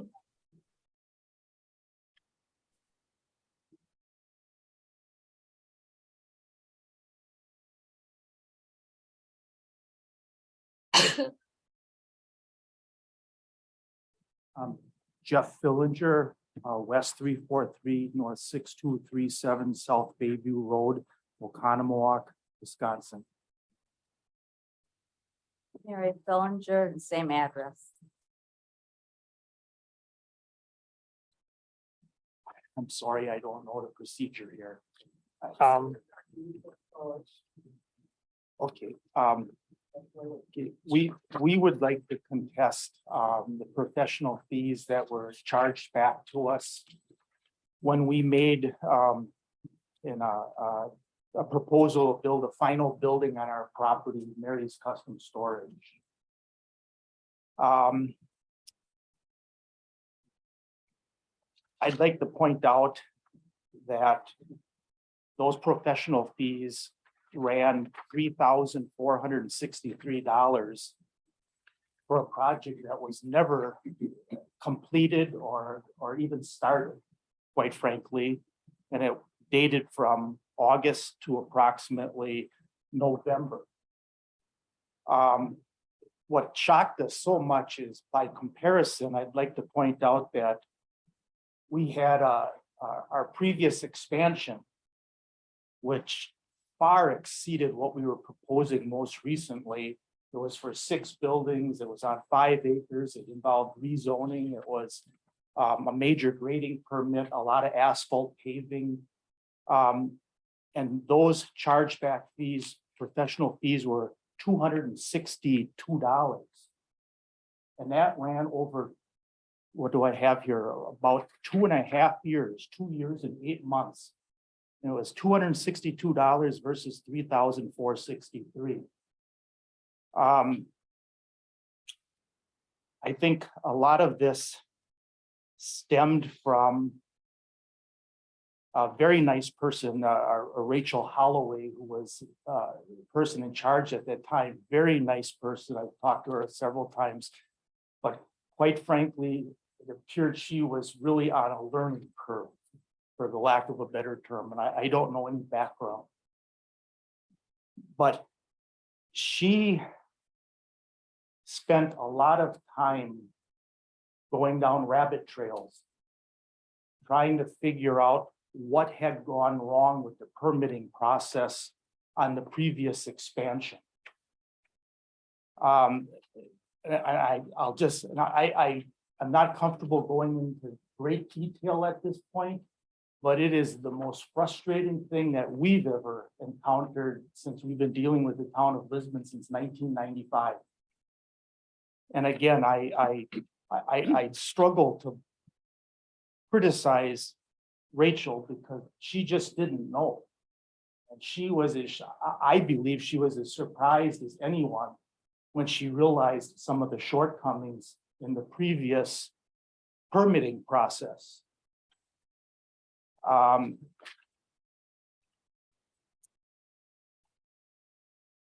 fact, we did not know about some of the controversy until September 4th. July 19th of 2019. However, there were town officials that were made aware of this controversy as early as the previous September 4th, when a whistleblower came forth and sent emails to, and I believe these people are no longer with the town, but Josh Langen, Dan Lindstrom, and Dan Green. And we had no idea about the controversies involving the permitting process and the steps that were skipped that leave us in a very precarious situation to this day. And in full disclosure, we're involved in a lawsuit now with Morton Buildings, who constructed the 6 buildings. I know I'm jumping all over the place and I'm avoiding a lot of details and whatnot. But it was that revelation that caused us to stop the process of building this final building on our property.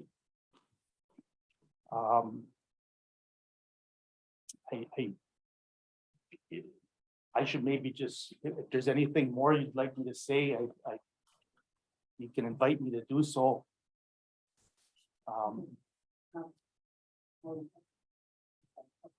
A couple things for you. So just to kind of update the board. So when I first got here, Mr. Fillinger had contacted the office. He had concerns about his large barn that was built by Morton's. He had us do some research. He had spoken to Rachel many times doing research, which is where the bill started to come up and get higher and higher. And I did have a meeting with Mr. Fillinger in October of 21. He explained he'd like to contest this bill, but he couldn't do it at this time because he's pending a court issue. He agreed that some of the bills were his responsibility, but he felt that not all of them were. I suggested that he pay that portion of the bills that he felt he was responsible for, so he didn't continue receiving a 1.5% increase. He decided not to pay any of his bills. I agreed not to place his outstanding fees on the 21 tax bill in December of 21. It was an agreement that he understood that in 2022's tax bill, if his bills were not paid at that time, that it would be placed on his tax bill. That's why he's here now, is because we're at the point where we're going to be placing it on his tax bill and the bills have not been paid for. So in our code, 1.14 chargeback of engineering attorney and planner fees, we have an appeal process to the town board. Upon receipt of the timely request for hearing as described in subsection B, which is the property owners allowed time to pay.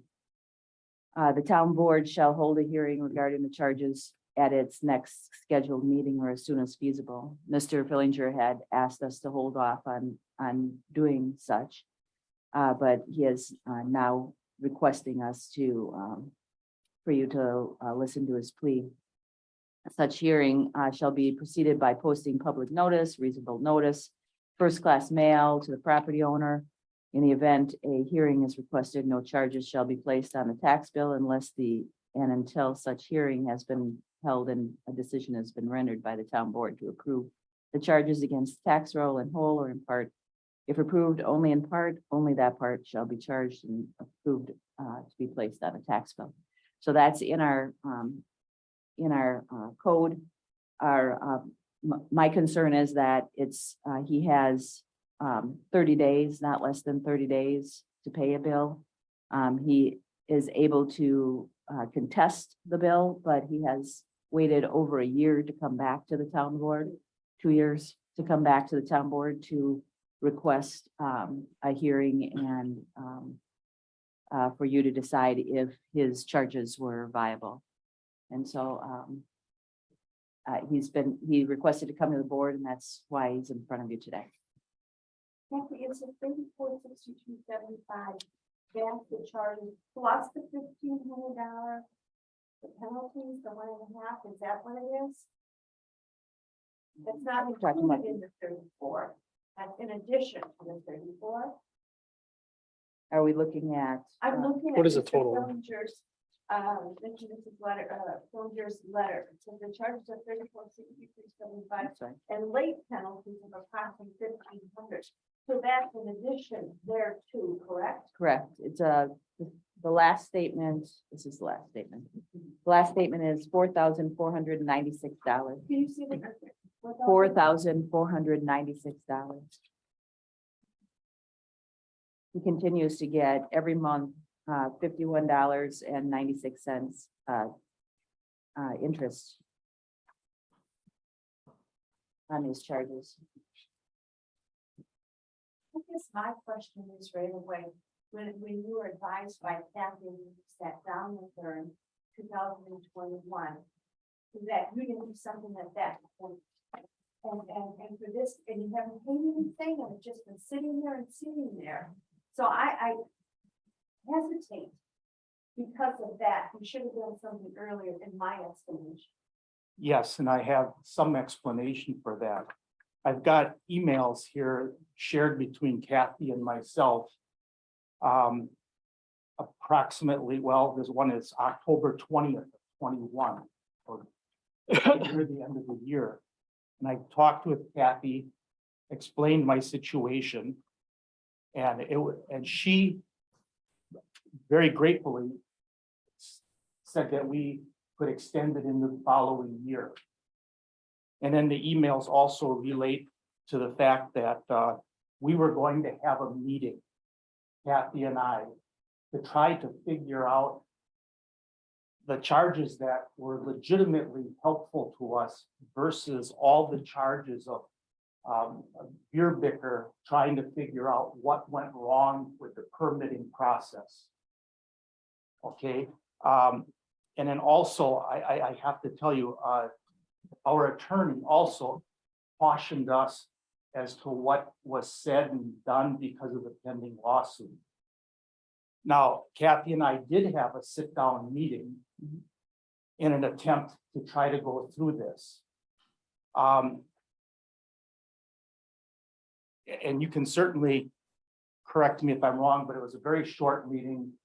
Kathy had her calendar full and she had another meeting scheduled. The person arrived early, was waiting in the hallway. We were sitting right here. We never got very far at all. I did point out to her that I had found a canceled check for $250 that had been paid to the town that had never been credited to our account. I pointed out emails where Melissa Hunt of Beer Bicker sent a joint email to Kathy and I saying that her efforts to intervene would not be charged to anyone. But I have the charges from the town where those charges were charged to me. But that's pretty much where the meeting ended. We never really completed the meeting. Did you call back to make another appointment? I did. Actually, relatively recently, but I apologize. I don't have. Kathy, when did we stop with the beer vendors? December of last year. Yeah, it's too bad to be no longer work with them. It's too bad you didn't do this during the time that we had with the company. Now we have different ones. Linda, I'm just gonna tell you, Jeff has made a lot of calls to me on this, just so you know. Okay. Oh, good. Now, we don't always talk about it. I mean, quite frankly, this issue's been beaten to death over the years and but he has made a lot of calls. I will tell you that. So it isn't like he hasn't been calling. Do we have an itemized statement of professional services available to us? I believe I do. If,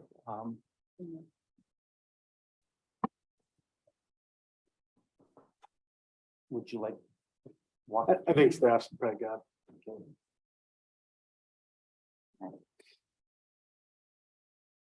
And just in Kathy's defense, she inherited this one. There's, I mean, nobody was here during this. Yeah, and it was my experience with this is that it was as much as Rachel would look things up, Mr. Fillinger would ask her for more information, and so she'd do more research and try to find more information. And it wasn't learning the code, it wasn't learning what his project currently was. He wanted her to go back into records and look for ways that he could find fault with Morton's or the town or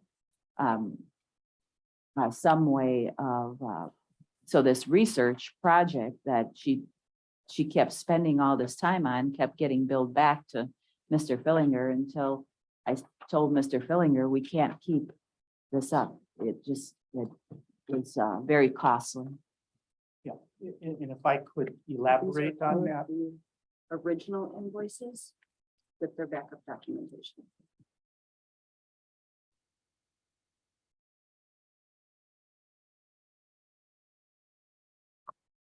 and I appreciate your patience with me. And again, we have a whole folder of different emails here. And again, I always have to qualify what I say as far as Rachel goes.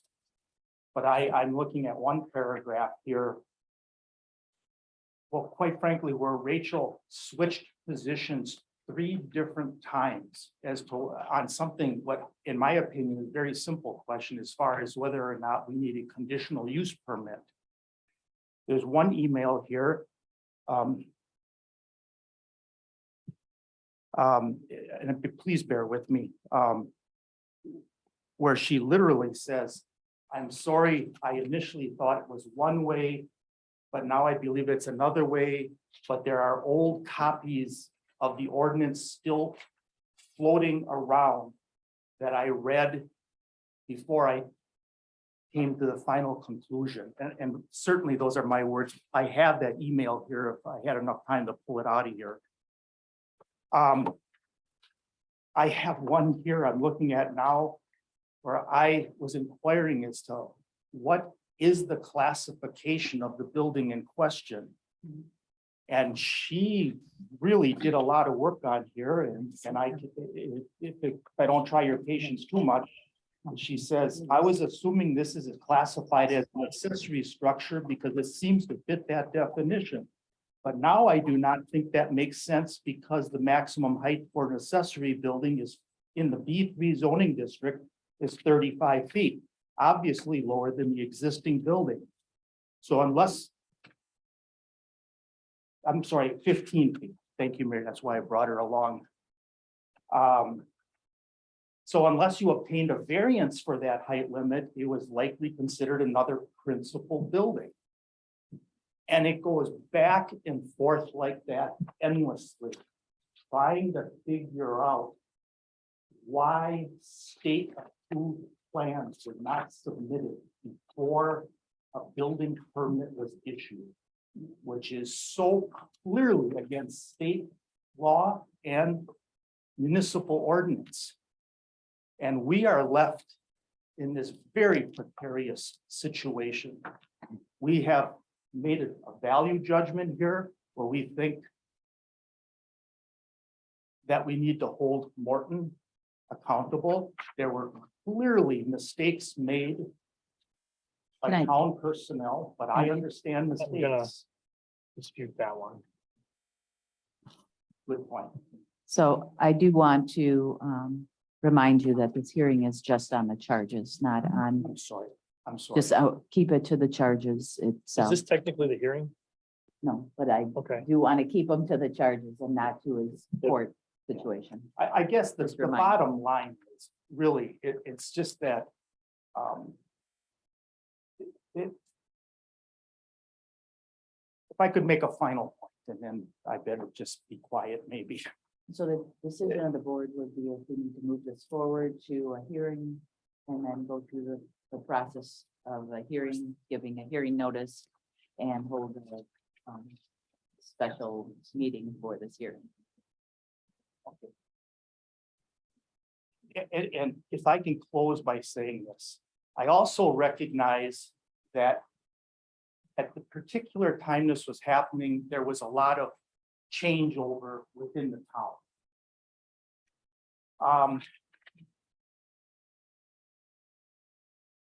I have one email here from Rachel where she says to me, please understand we are unable to review anything until you have submitted a complete application, including the town's reimbursement form. I cannot discuss your project further until that time. I responded to her by saying, at this point, I'm so frustrated that I'm going to decline signing any reimbursement form. But much to my surprise, Rachel continued the process with no explanation. Several months later, I learned that someone, I have no idea who, resurrected an old reimbursement form for an earlier project dating back to 2016 prior to our even owning the property that we expanded on. And that form that I'm holding in my hand right now is actually signed by the former owner of the property as well as myself. And apparently this is being used as a justification saying that I agreed to these chargebacks. Now, I've also been told that, well, technically, you don't need to have someone sign that form. And I certainly don't know all the ins and outs of the law. But, and please bear with me with all due respect, this is not the way the town of Lisbon operates. This is not the town of Lisbon since 1995, where somebody slips in substitute form. With the form or not the form, which I haven't seen that form, but if you ask these questions and work was done on your behalf, do you feel you should pay those fees? If you ask requests of Planner Holloway, and these are proven to be true, do you feel you owe for those? If they did the requested work that you asked for, do you owe for that? And that was a conversation I had with Kathy.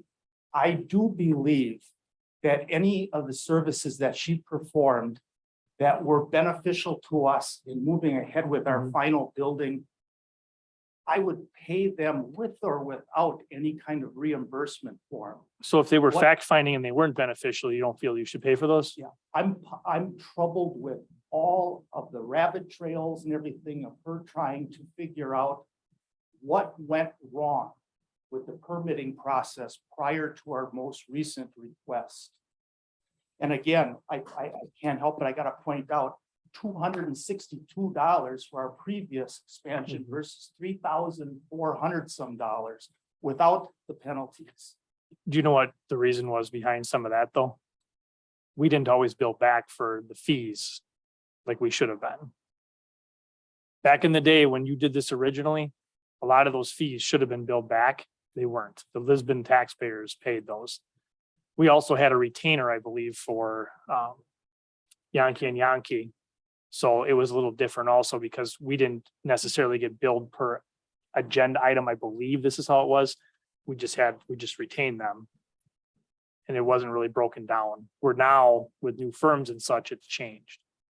And I accept that. I respect that. And the work that you asked was not for a regular planner review. You were asking her to dig into things that were previous, a decade old. You wanted her to review documents from way back when your building was first put in and permitted. And we went back and forth, you and I, on trying to figure out what you were looking for. And she would bring something to your attention, then you would ask her to look in a different direction and she would do that. And then she would bring that forward and then you'd ask her in a different direction and she kept running after all of your requests. And that's why the bill kept going up. Okay, and it's not a decade. It was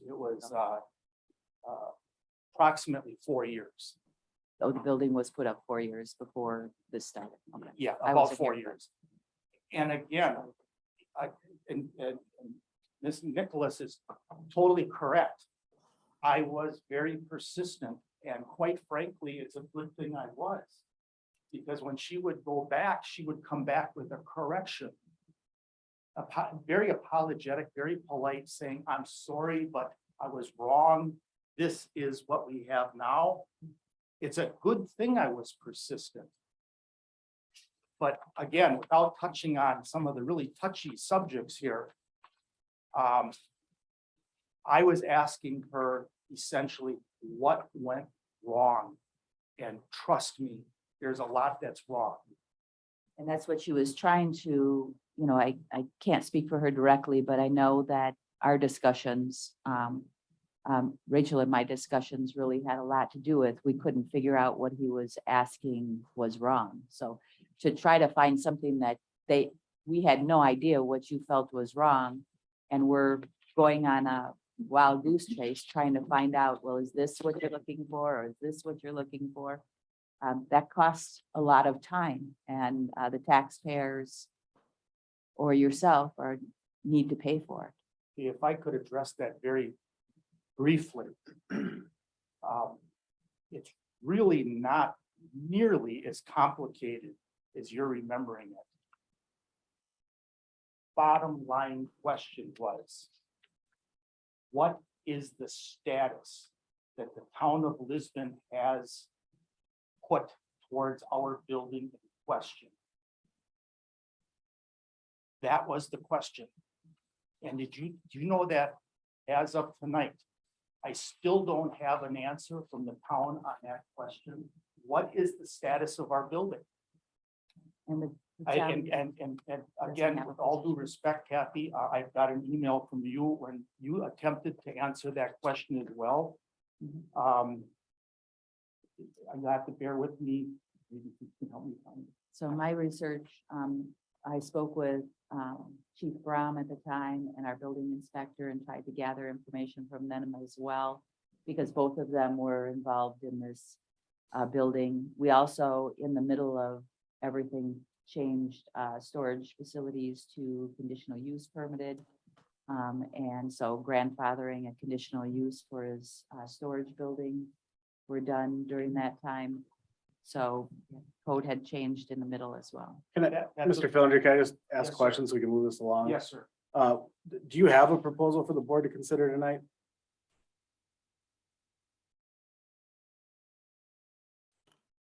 I would like to be forgiven of certainly the penalties. And rather than spend endless hours going through these emails,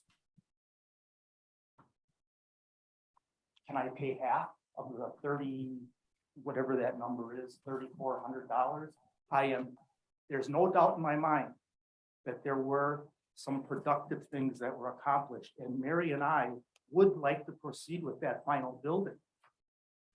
And we're hoping that Mitch, another terrific person who intervened several times with Rachel, very productively, I'm hoping he still has all of that. But essentially, that was our conversation where you and I were going to sit down and try to figure out what benefits us and what did not. But to answer your question. See, just Jeff, this is the thing I have a problem with, is you're only speaking of paying for things that benefited you. If you ask for work to be done and it didn't benefit you, you still ask for the work to be done. And I've had a lot of conversations with you, and I'm trying to refrain from discussing these because they're not going to help your cause with Morton. Because I know at the beginning, we were trying to figure out what happened, but we did figure out what happened. We know what happened. You just don't want to face that it did happen that way. And I don't think you want to be discussing that in open session either. Yeah, I mean, I guess I'm all about respecting our town ordinance here, and I don't think we have an ordinance provision that would allow for us to do anything other than give him the statement, which has already been done, and you have a prescribed amount of time per our ordinance to pay or contest said ordinance. And then I think our only course would be to have a hearing requested. It might be too late for our ordinance to even do that.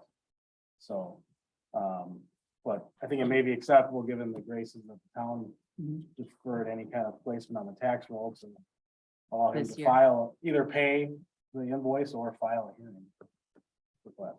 'Cause I guess I don't think there's any point for the town board to go any further with this, because one, I don't think our ordinance allows for it, and two, we're not within a hearing at this point, so. You know, So the next step would be going to hearing.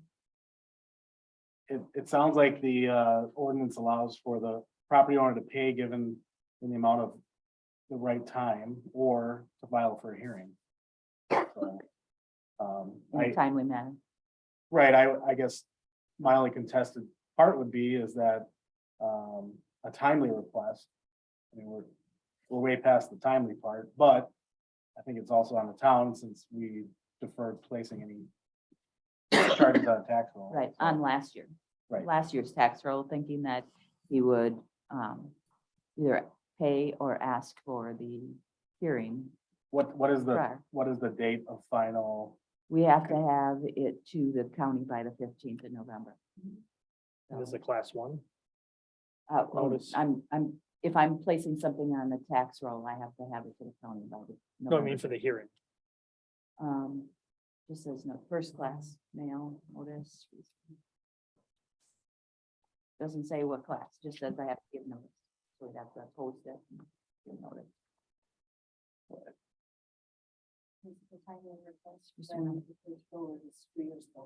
I'm gonna, honestly, on this one, I'm gonna side with Jeff. This has been all over the place. So. There's been confusion on our end and his end as far as the proper procedure on this one. my statute. Is it timely? Probably not. Did he know that? Probably not. Did we know that? Probably not. What would be the timetable for legal publishing? I'm gonna just check 90. At what point, Mr. Cylinder, did you tell Rachel that you no longer wanted her to check anything? I can tell you exactly.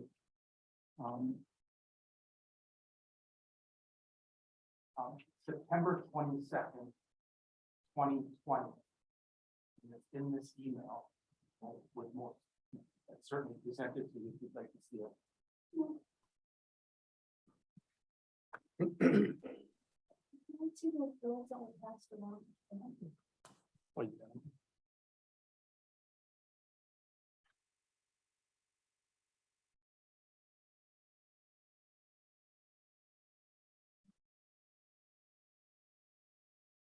It doesn't give a time frame.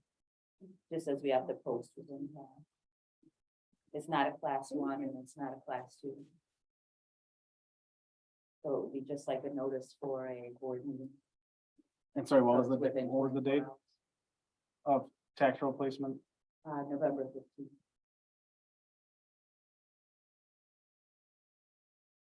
The 10% tax roll fee would get added on October 31st. Is that the county's fee or is that something we sell? If you requested her to stop as of September 20th, why did you keep asking her questions? To the best of my recollection, I can probably document this. She actually contacted me and encouraged me. One of the big concerns was what Ms. Nicholas stated, that now there was a conditional use permit for self-storage units that had been changed to a conditional use permit. Added a lot of stress to us. Okay.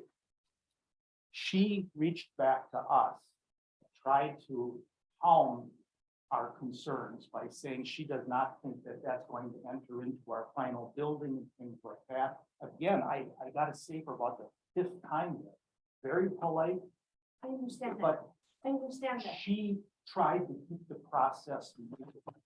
I understand that, but to me, when you requested that in September, but you continuously talk to her. So in my estimation, those are your bills and should be requested and asked for questions. You know, I think you should have stopped at that point, you said, but you kept working with her and asking questions. So that's all I'll say. what's the process for the hearing? So. I just got it here. Upon receipt of a timely request for a hearing as described in the section B. Town board shall hold a hearing regarding the charges at its next scheduled meeting or as soon as feasible. Such hearing shall be preceded by posted public notice and reasonable notice via first-class mail to the property owner. In the event a hearing is requested, no charges shall be placed on the tax roll unless and until such hearing has been held and a decision has been rendered by the town board to approve the charges against the tax roll in whole or in part. If approved only in part, only that part of the charges that are approved may be charged against the tax roll. It doesn't spell out the process for the hearing though, as far as, I mean, because you have one side presenting, one side against. No. There's just a Just a hearing. appeal to town board and then hearing. I would like to have our attorney present. at the hearing. Yeah, oh, absolutely. I mean, the only thing is there's not a lot of people left here that know what happened during that time. I'm one of them. Well, I think the charges are just from the last 3 years, or 2 years. Just from 2020. So, it wasn't, it's just, so I've been here and I know Rachel's not here, but But I mean, what all will be discussed in the hearing? Because if we're leading up everything that happened to it, so the hearing would just be covering the bills. The bills moving forward, nothing behind, nothing in the past, nothing that happened in 19 or 18 or 16. It's actually just, these are the bills, these are what services were rendered, and this is his argument on why we shouldn't have to pay him. so I mean, would we be using witnesses, would be? I mean, Rachel would be one of them, Try to which we locate- obviously, We could try locating her. And who Well, pays those charges? well, She that's the doesn't work next for thing. Verbic. Oh, she doesn't anymore? Who pays Melissa those? does. though. I don't know. I don't know that all. I don't know what this process is. That's why I'm asking. Yeah. 'Cause we haven't. I mean, the last time we had something, it was literally like a court hearing. Mhm. I guess we have to talk to Macy and see if he's ever done one of these and what's all the process. and- So do you want to hold a meeting, a hearing? Well, we have to see if he's requesting. Oh, that's true. And he's got to do it in writing. So we can't do anything with your charges if we wanted to right now because you have, the only process is you have to request a hearing, and at the hearing, that's where this would happen. I wish there was a easier way out. And I am more than willing to make a compromise, which was our conversation with Kathy when she and I had at least had agreed that we were going to try to figure out what's what. We did have that meeting. Problem is the board has to approve that anyway, so. I see, I And understand. so the meeting was not to remove these. The meeting was to figure out what he felt was his portion, so we could get him to pay that portion, so the 1.5 didn't count on the stuff, the interest rate. So the interest that he's been earning, the discussion was to try to reduce the amount that he owed, so he wasn't getting 1.5% on that amount. That's what the meeting was for, never to reduce his bill. But because I don't have that authority to remove a bill that we've already charged in an AR, unless it was.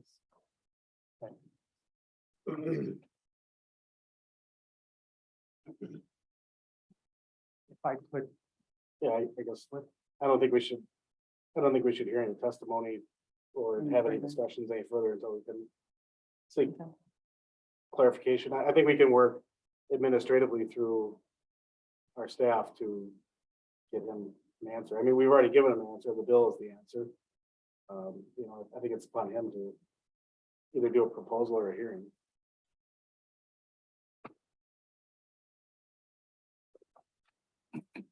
So I guess it comes down to, is your intent to file for or request a hearing?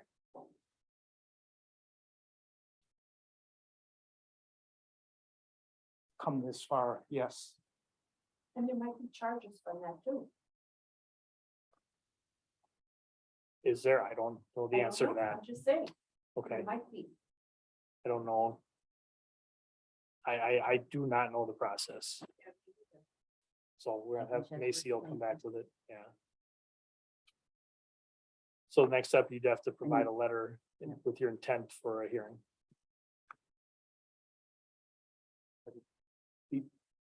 Would it be productive for me to share one more clarification? He Probably asked not. us not to do any more Fair enough. testimony. Fair enough.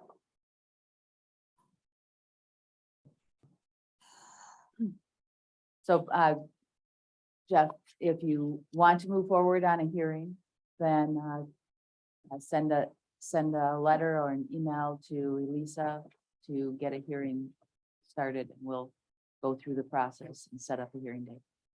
Okay, I appreciate that. And informally, if I could ask Mr. Osterman, quick question. I think the meeting's over. I think. No, we've No, we're got still- plenty to go. More than others. Mr. Osterman, I would welcome with open arms just a short sit-down meeting with you and I. If you can offer me some of the clarification you hinted at earlier. So we have had a lot of discussions, Jeff, over the, I mean, and Yes. I'm gonna. A lot of those discussions go in a circle. Because I Probably my state fault. something, and we just keep going in a circle and going in a circle and going in a circle. And that's, I do believe you have received clarification. I think you've received it from Doug. I think you've received it from me on what that, your hobby shop building was and why everything went the way it did. And you keep asking the same questions over again and over again and over again and over again, and we keep going in this circle. And it is a frustrating circle, and I respect you, and I'm not trying to say anything against you, but we just keep going in that circle. And it gets to a point where it's very tough because I say something, you say something, and then we start the circle over again and we say the same things over again. I guess my point is nothing more than if you actually have a definition, that's all I want to hear is the town's official definition. That's all I'm asking. But we have the plan commission meeting from that night. Mhm. Fairly certain we have that on video, and I think there's a lot of clarification in that. I wasn't gonna bring it up because I don't think it helps you. And again, as much as I respect the board, sometimes we'll just have to disagree. Right. Okay, because the state statutes are what they are. Okay, I Sure. tend to talk too much if you haven't figured that out yet. Okay, but truly, Mr. Osterman, I don't know to this day what the official classification. We don't, is. what do you mean by class? We'll have to talk about that outside, because that's not really part of Yeah, this and could discussion. we have that? If you and I, If this isn't one of these, I promise. okay, Okay, and at the time, you were also threatening a lawsuit against us, that is. not passively true. aggressively. That is not true. And I actually resent that. I never, ever passively threatened that. And I think I called. This is you- gonna be an agree to disagree moment, Jeff, because Okay, several all times right. you talked about possibly suing the town. Brian, the town, the builders, Kathy heard it. I mean, so there was at that point, people decided to very limit what they have to say because you don't know what's gonna happen next. But the good news is if you look backwards, you'll see who we're suing. I do, and who I we're see not, that. and Who we're not. So I just want to make one more statement.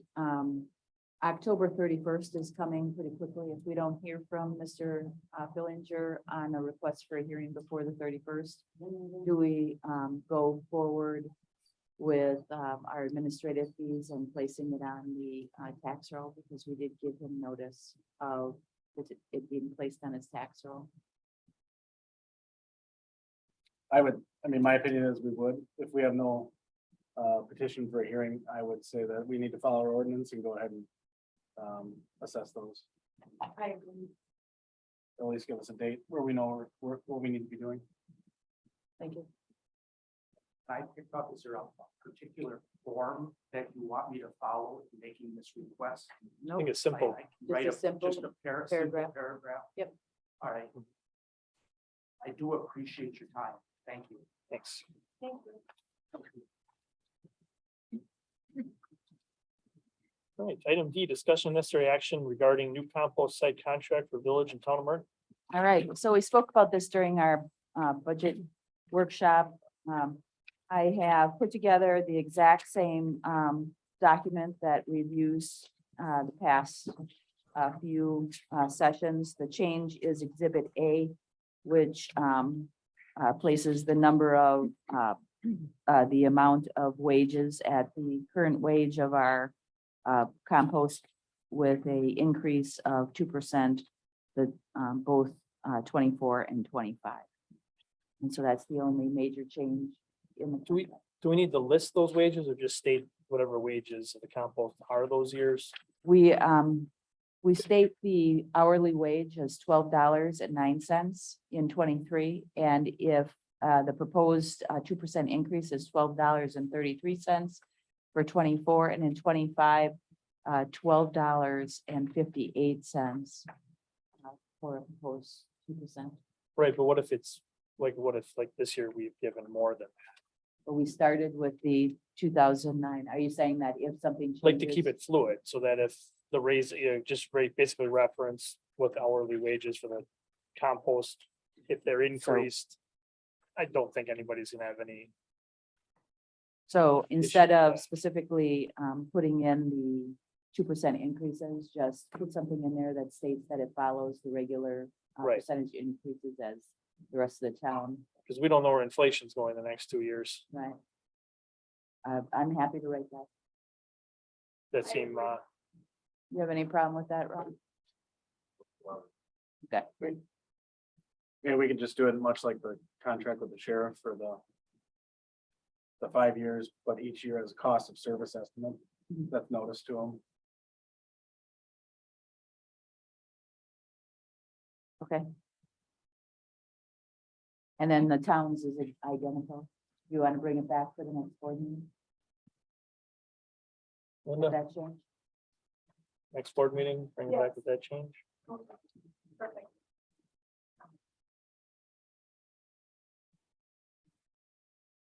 Okay. Oh, do we need to bring it back? Well, that would be the next thing. Can we just approve that change? and- We can approve it. with, We can approve it with the change. That's what I was asking. Oh. Yeah, I'm fine with that. I thought you requested Or to do bring it you back. need it? Oh, no, Or do you need it to be brought back? You know, Yes, I'm happy with you moving it forward with the change as laid out. Everybody good with that? Yep. Paula? Yes, yes, I'm good. Thank you. You're on Zoom too. I'm here. I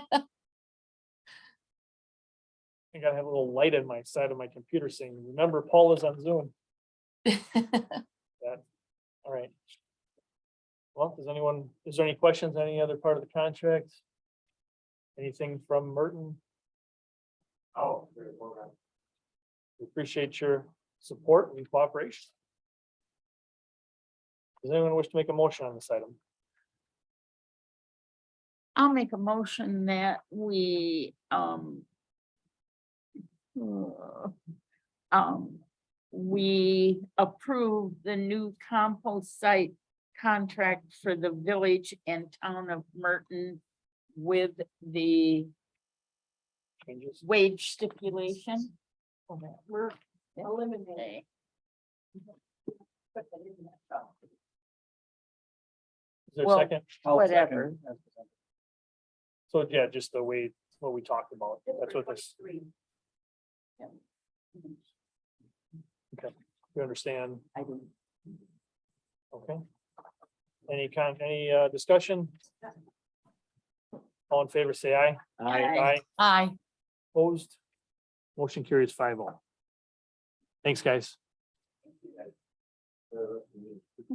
Thanks. I've had enough fun. We got four to speak ourselves. Item E, discussion necessary action regarding creation of Lisbon Utility District Number 1. All right, so today is just for discussion to give me some feedback on where the board would like to go on the utility district. So I have a frequently asked question sheet in front of you and kind of lays out what a utility district is, how it's formed, and really something that we would need to do if we were going to move forward and do a public hearing. But on the back page are the questions that I'm needing some answers to.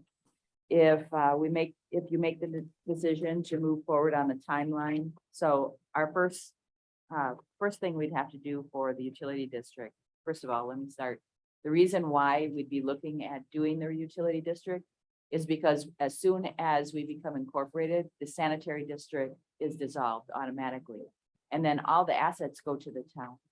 So we want to make the utility district dissolve the sanitary district and move that right into a utility district, you know, beforehand, so it doesn't just dissolve into the town's revenues and liabilities. So that's the reasoning on why we're doing it now. I suggest that we do a public hearing, then do a resolution starting it January 1 of 23, Don't you do it after it's voted though? the incorporation.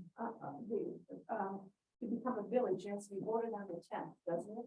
Right, but this has not, this, we would move this from the sanitary district to a utility district. With or without the incorporation. The incorporation of the town wouldn't happen, you're correct, until January 10th. But if you make the decision to create a utility district and dissolve the sanitary district, it would move forward as a utility district in 2023. When speaking to our auditors, it made sense to have a cutoff at the end of the year instead of waiting until January, February, because of auditing. A portion of it would be sanitary district and a portion of it would be utility district. Then it kind of makes it very clean cut to do it as of 1/1/23. I did talk to Attorney Macy. He had actually suggested the 1/1/23 as a good date to, start the utility district. So, what happens is if you decide to do that, we'd have to do a class 2 notice. Then we have to decide when you'd like to do the town meeting. Now, we're going to have a public hearing or in the town meeting on the 9th for our budget hearing. And my suggestion would be that we tie it together, because if anybody shows up for that, they would be here to discuss the sanitary district at the public hearing. Decisions that wouldn't be made that day on the sanitary district or the utility district. But it would allow you information on gathering the public input. Then the resolution would be brought forward to be voted on by the town board on December 12th.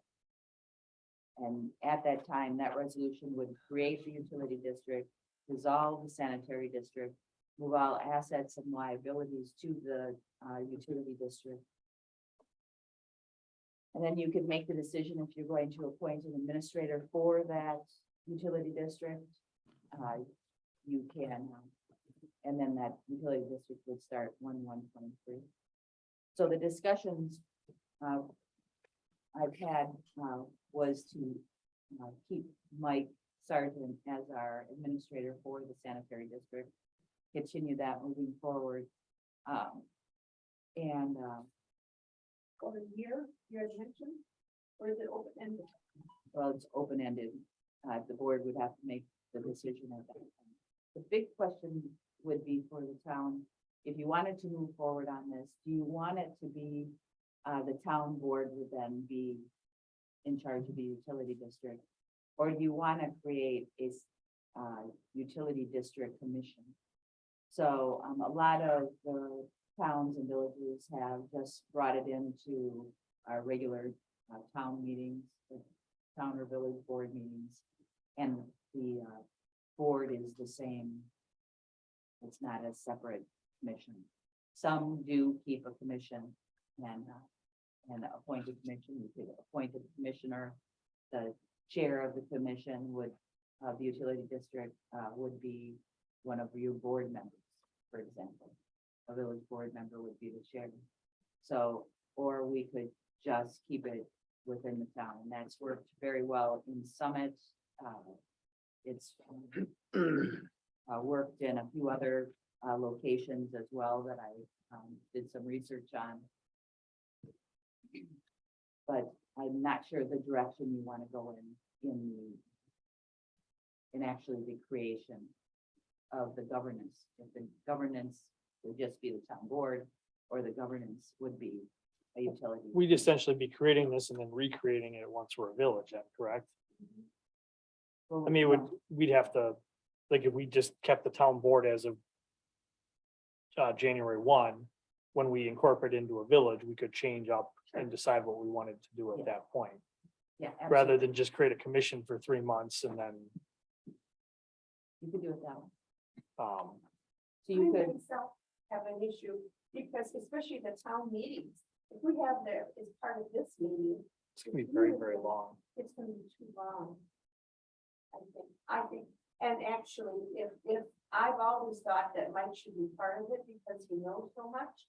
And I think Don knows a lot, and I guess being on the board, I'm the one that's gonna have to conduct the meetings.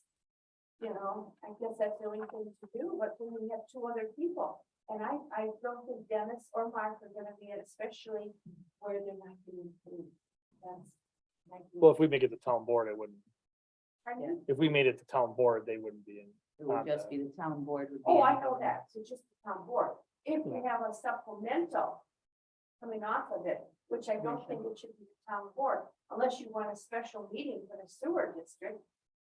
You know, that's another meeting a month for the board here. But I'm saying for 3 months, it's one thing. But then afterward, then you can kind of, it's almost like a test phase at that point.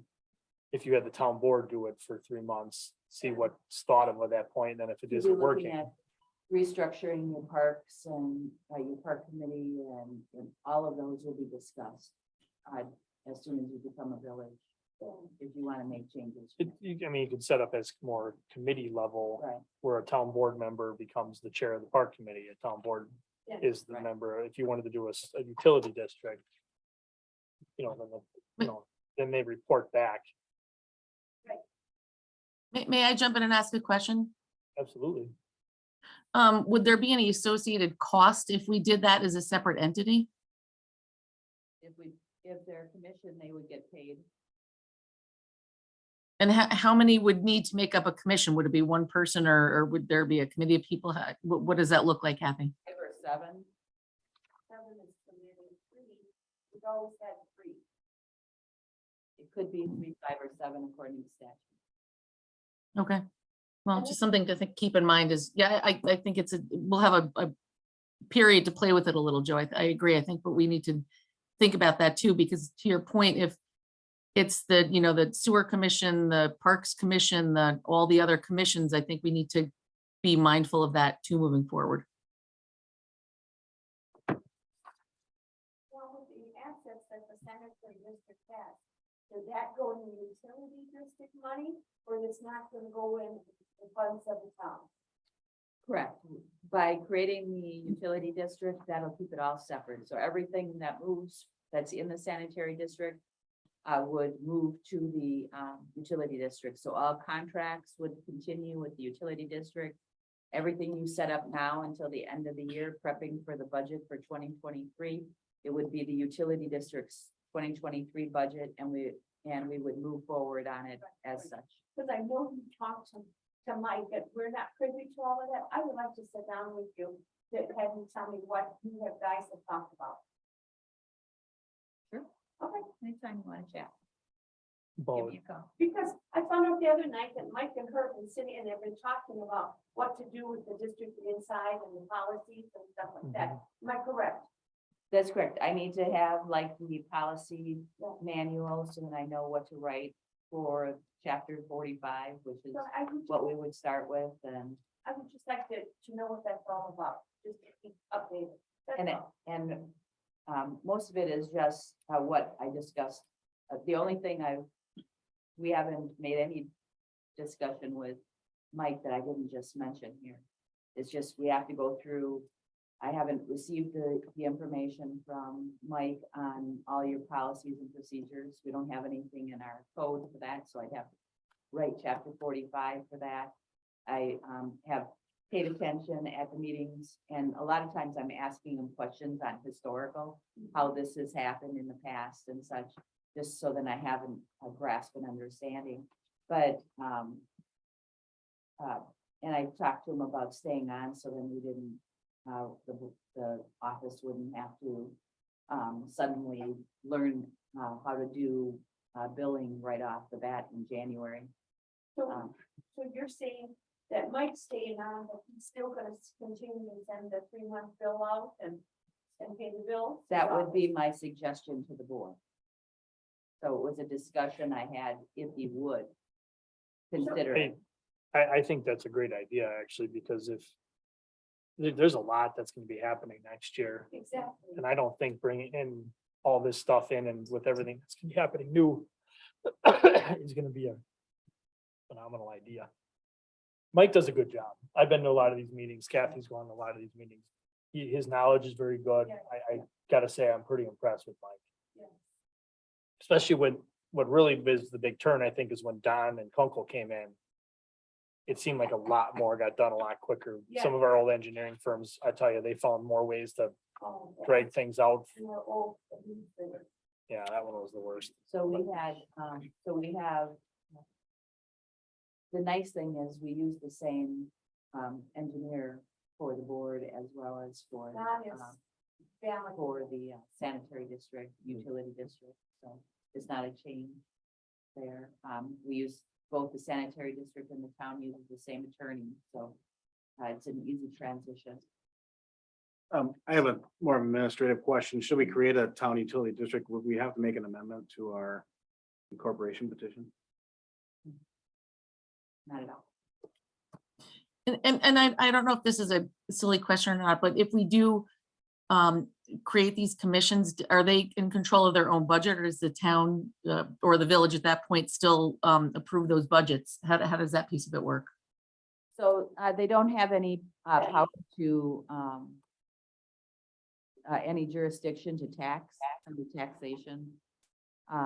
If it's a district within the town, if it's separate as a utility district, just like the sanitary district, they send that information, they make their budget, and they bring that to be placed on the tax bill. Because right now they do have taxation. Right, authority. they do have taxation. And so the utility district, if it's not going to be absorbed by the town, and it's a separate utility district, they would have taxing authority, as well as bonding authority, special assessments they can put on.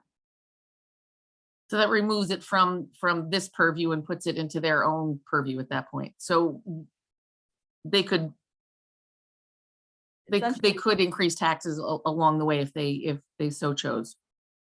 Yeah, their special assessment, correct. Okay. They can include property tax. They can include, number 6 specifically says that they can include collect revenues from property taxes, special assessments, service charges, rentals, and fees. I know you don't have this information. I apologize. I sent you a picture of it, Paul. Thank you. Yeah, I appreciate that. So what do most other villages do then, Kathy? Do they have these set up, or do they keep control of their own destiny, so to speak? I think it's broken down. We have some that keep them separate, and some of them that bring them into the town board directly. So all the town liabilities and revenues come to the town as property of the town.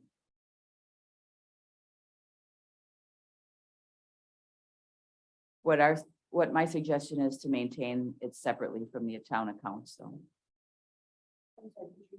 Keep I the said funds my separate. suggestion is to keep it separately from the town accounts.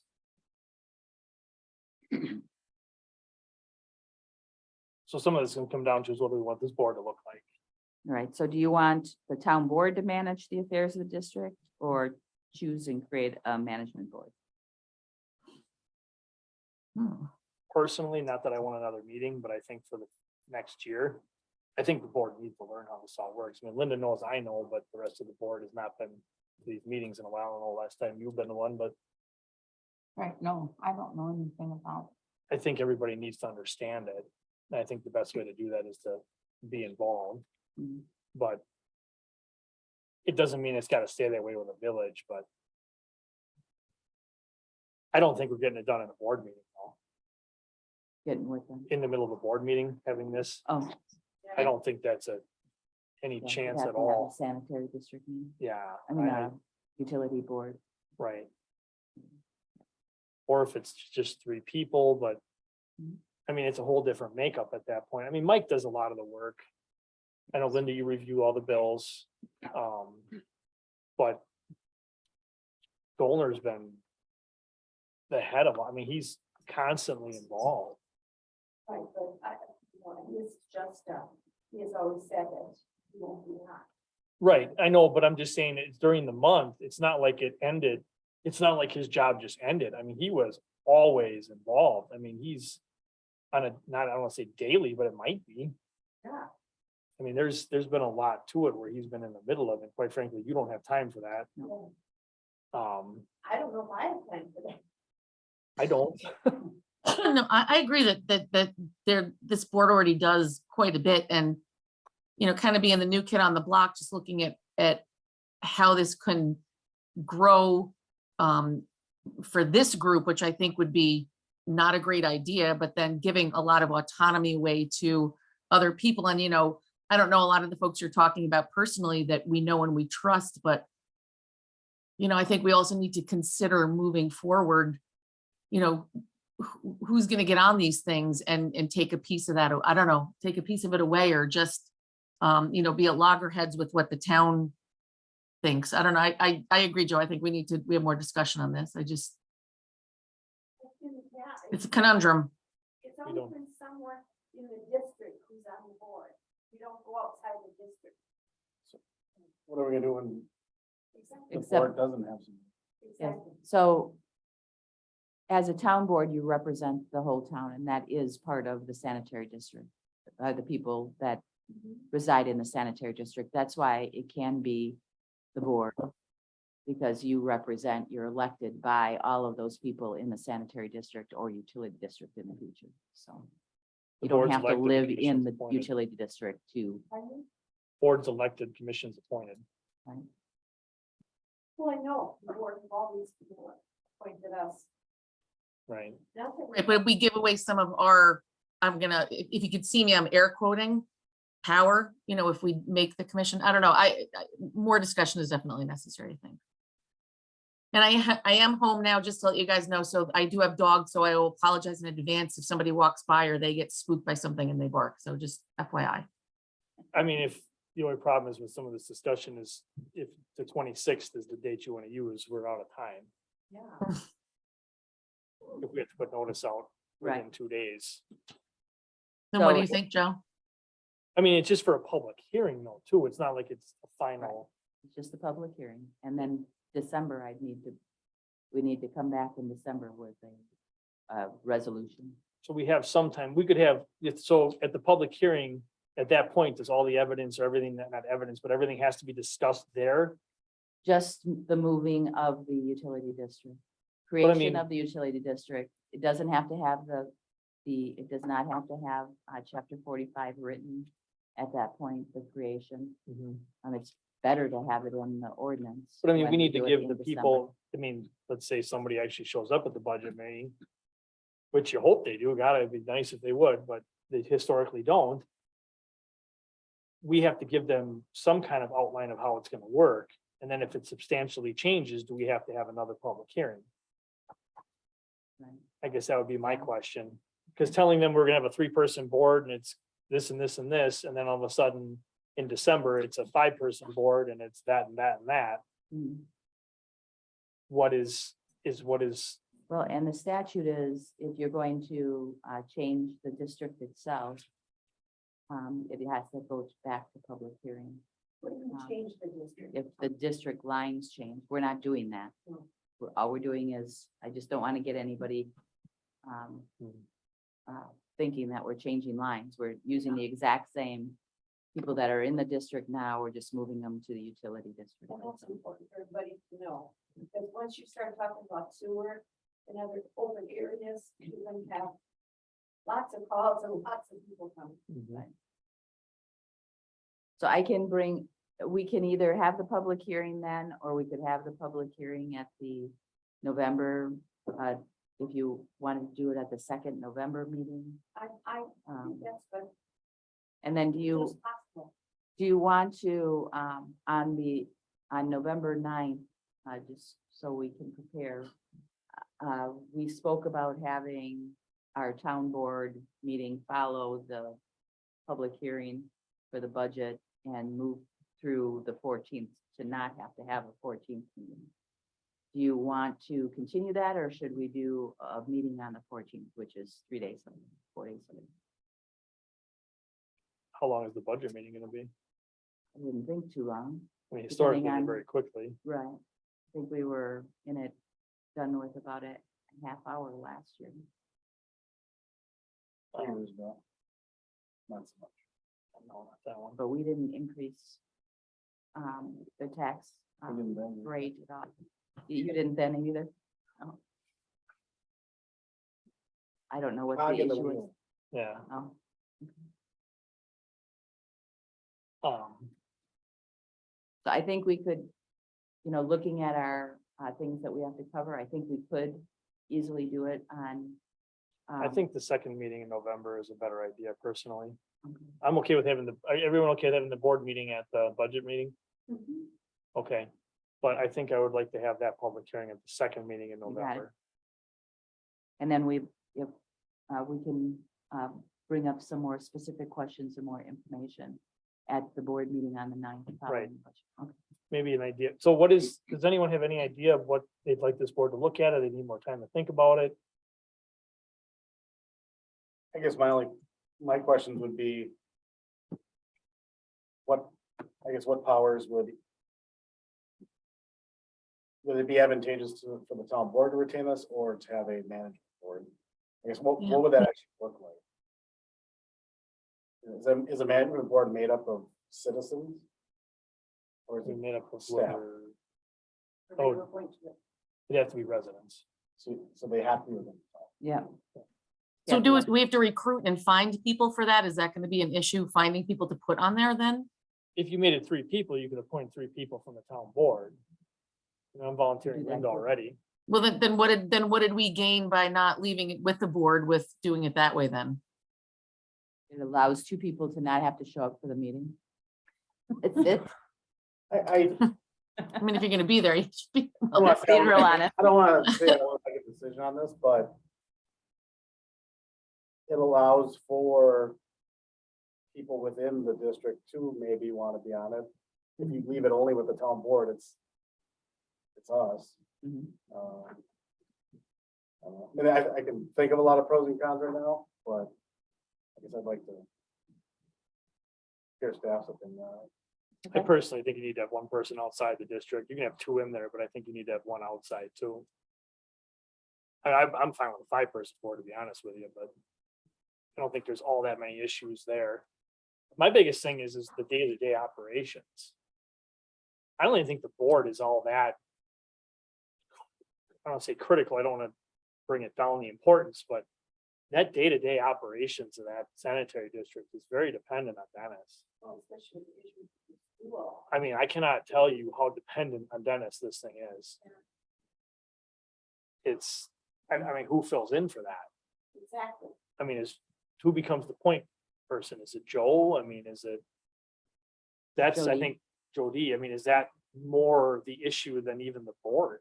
Right, and Jody, in a lot of cases, some of the research I've done, it was the public works director was part, or somebody in the public works department was part of the sanitary and the point person for the sanitary district. Utility district, because they're the ones that have to go out and take a look at things and review things and know what's happening with the sanitary district. I mean, Joe's a smart guy, but does he know anything about that stuff? And it's your. And are we volunteering him to do this already? Yeah, I was going to say, yeah. Probably want to get back. I can't blame him on that one. I can talk to him about that, but. That's my With- retirement. With job. Mike, with Mike staying on, he understands the history of, and Don, and Don staying on. And it's just, I think there could be an easy transition to Joe. There's classes you can take to get to know, sewer and water utility. It's not like we have to do the calculations or anything. That's all done by Sussex, and they send that to Mike and on the calculations of flowage and usage and and stuff. I'm more looking at issues more than anything. I mean, the data, like, you know, the billing and all that, Mike's got that, you know, the administrative end is one thing, but now the day-to-day stuff, like Dennis just knows, you know, John Doe on this corner of the road is having an issue, but he knows, I mean, this is that history thing. Right. Yeah, you know, There's- he's having an issue here, but this is the, go kick this and hit this with a hammer and it'll be fine. You know, and Joe's not all that stuff and See, that's why you're brought to the board, because you know your stuff. Yes. We all know. That was a good segue. Harumph, Linda, harumph. Good one. damn it, Linda. You're you put off. I was smart. I would have figured my way out of this a long time ago. Oh my So, goodness. I think, Joe would be a good, point person. I think. He's smart. I mean, I'm not trying to minimize Nope. that. I think there's, I think the history might, take some time, just as it was for me to walk into the administrative position here. I had to learn some history and I leaned on somebody and he could lean on Dennis for some history if he's looking for something, sure. But if he's, is his time taken up a lot that he's got that time? Don't you think, I think would be great, but I should. This might be a sit down with Dennis to talk about how much time he sticks into it. It sure seems like a lot. Okay. Yeah, I mean, there's he's, times not, you know, sometimes, and other times you go, what, there's an issue in one in Hills, and, you know, and a lot of he times. just knows. We don't even find out about it until maybe we're paying the bill. What is this for? Well, maybe sit down with Mike and Dennis, and then we can see exactly if Dennis is involved in things that Mike could normally take care of. Or if Dennis is involved in, you know, how much of what Dennis is involved in, Mike doesn't understand, or isn't able to. Or another person would need to. Yeah, I mean, I So, just. so, the value so of maybe, that. I'm sorry, as we move forward, is there any, you know, and any process where we get Dennis to train somebody up? In my company, we have the hit by the bus rule, we call it, right? So if you get hit by a bus, does all work cease because you've gotten hit by a bus? Right? So you need to bring somebody up and you need to show them what you do. So if you are hit by a bus, there's somebody that can step in for you. So this sounds like a kind of a hit by a bus rule thing to me. Yeah. I mean, especially as we grow and get bigger. I mean, and I mean, I realize the town is, you know, run extremely well and we've done great with everybody kind of having their piece, but I mean, do we need to kind of formalize this process a little bit more and I don't know, do we, I don't know who said it, but you know, do we kind of volunteer Joe for this? Or I don't know what, I'm just throwing it out there. Definitely talk to Joe. I know he's mentioned it to me in passing that he's known that this is probably gonna come Public Works way as soon as it comes to the town board, but I don't know if he understands the amount of time, and neither do I, to be honest. I don't know the amount of time, but sitting down with Dennis and Mike will, and Joe and I sit down and we Think- could kind of talk about what kind of time. it Some, might I take. mean, in some of this, like Richmond School at times has taken up so much time. I mean, it's that's why I was really surprised to hear that Sussex is getting into that dual force main. I mean, that's 2 3-inch lines. I mean, it should have never been done.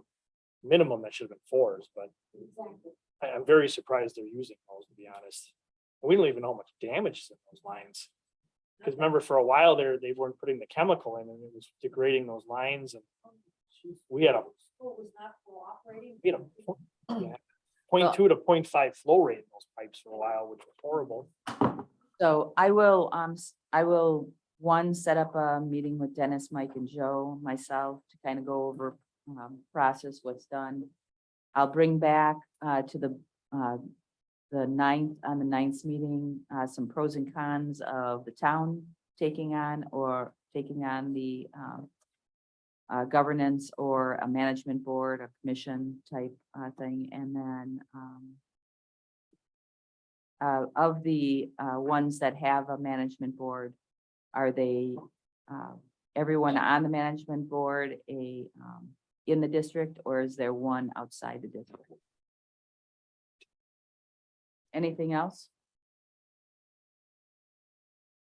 Can you repeat that last part about the district? So the district, should the members of the management board have at least one person outside of the utility district. A property owner that is outside of that district, or if all of them are in the utility district. Just to make up of boards. Anything So else? Joel's on the board. You think he's on the board? Joe, Show. he's not on the board. No, he was with the overseer. He would be a staff. He would be staff.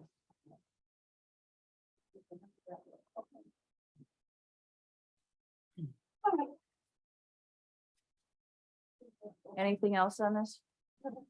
I just wanted to check, are you all okay with an appointment of administrator?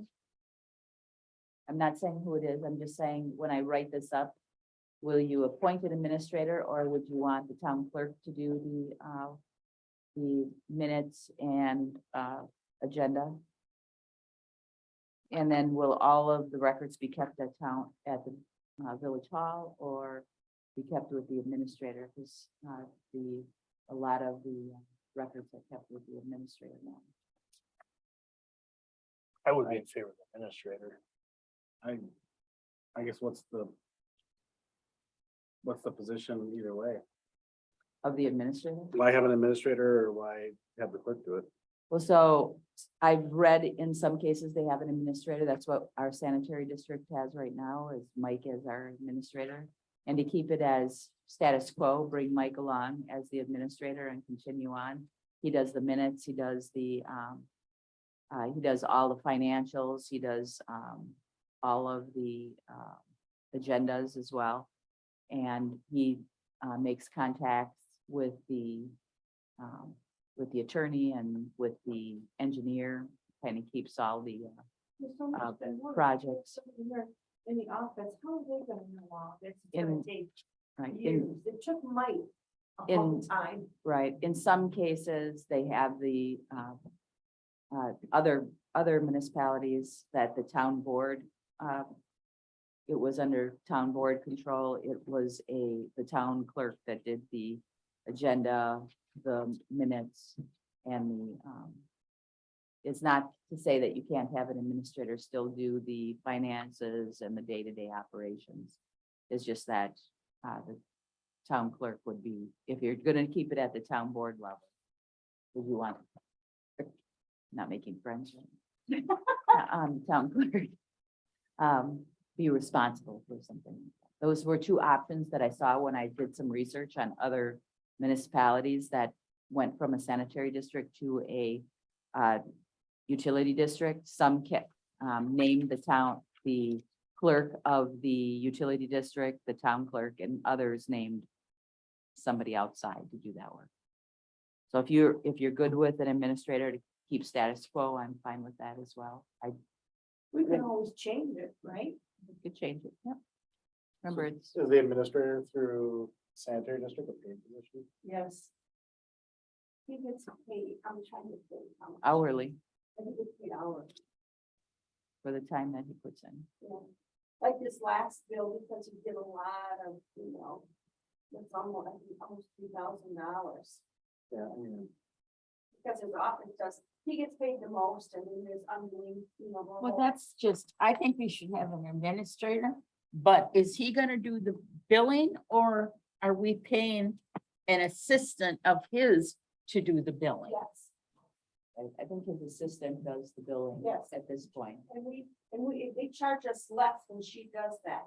Yeah, he also has someone in his office send out the 3-month bills.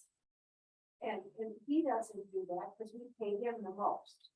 So so my suggestion would be to get us through that Mike does everything just the way it's been done in the sanitary district And then for we're the first quarter bills. done. Then the second quarter bills, we'll start working with our staff and our software.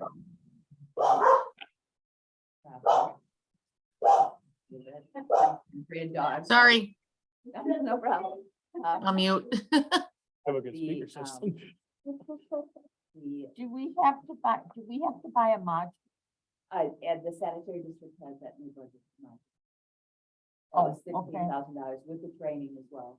For Oh, our staff, so okay. our staff would go through training and then also learn the module, then they would work with Mike. The idea is that they would work with Mike to make, and they would go through doing bills at the same time. Right, Only right. one would get sent out just to make sure they're both the same, that we're getting the same amounts in, and then, Our bills are pretty easy right now, but in the future, they could get a lot more difficult. but with the, yeah, with the utility. Because we're gonna have more flow with the, Business Park East, we'll have more meters, Those will be meter, right, where right now we're just a wreck. flat fees, yeah. Yeah, So the it's most, just- everyone pays the same thing every month, every 3 months. Per wreck. Yeah. So if you have a place with 2 wrecks, Yeah. Yeah, but it's all- She wanted to pay. right, $150 every 3 months we pay. so, all right, well, I'll bring it back with some more information. If any of you come up with another question or another, pro and con you want me to look into, please send me an email and I'll, do some research on that. Okay. Thank you. Item F, discussion necessary action regarding resolution 2022-04 to amend the 2022 budget for compost site. All right, so we talked about this at the last workshop, that we are gonna move the amount that is sitting in police LGIP account of $58,455 to compost, and that's what this does. Questions? Do budget amendments have to be resolutions? Yes.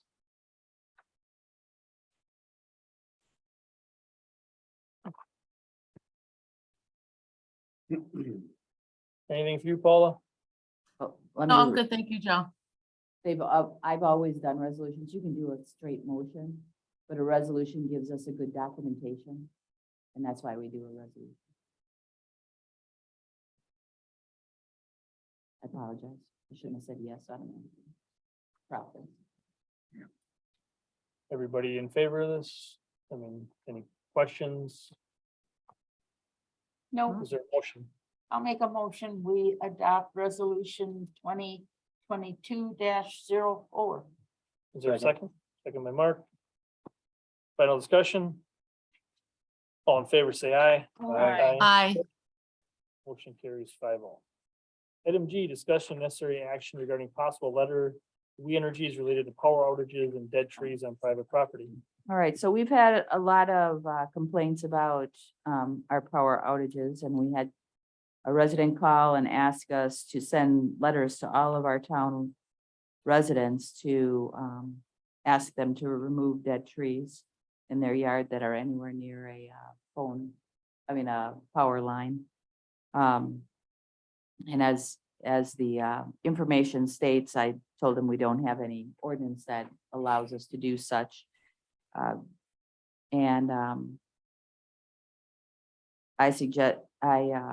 spoke with Supervisor Beal. She asked if I would, if we would want to consider writing a letter to the Energies, requesting them to send a letter to their, notifying their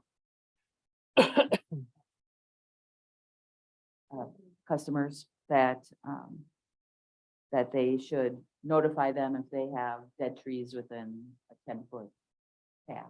But it's important and that we don't, I think it's important that we do not move forward on requesting our residents to remove trees within that 10-foot path, as state statute says that we're supposed to notify, that they are to notify We Energies, and We Energies are trained to take trees down within that path.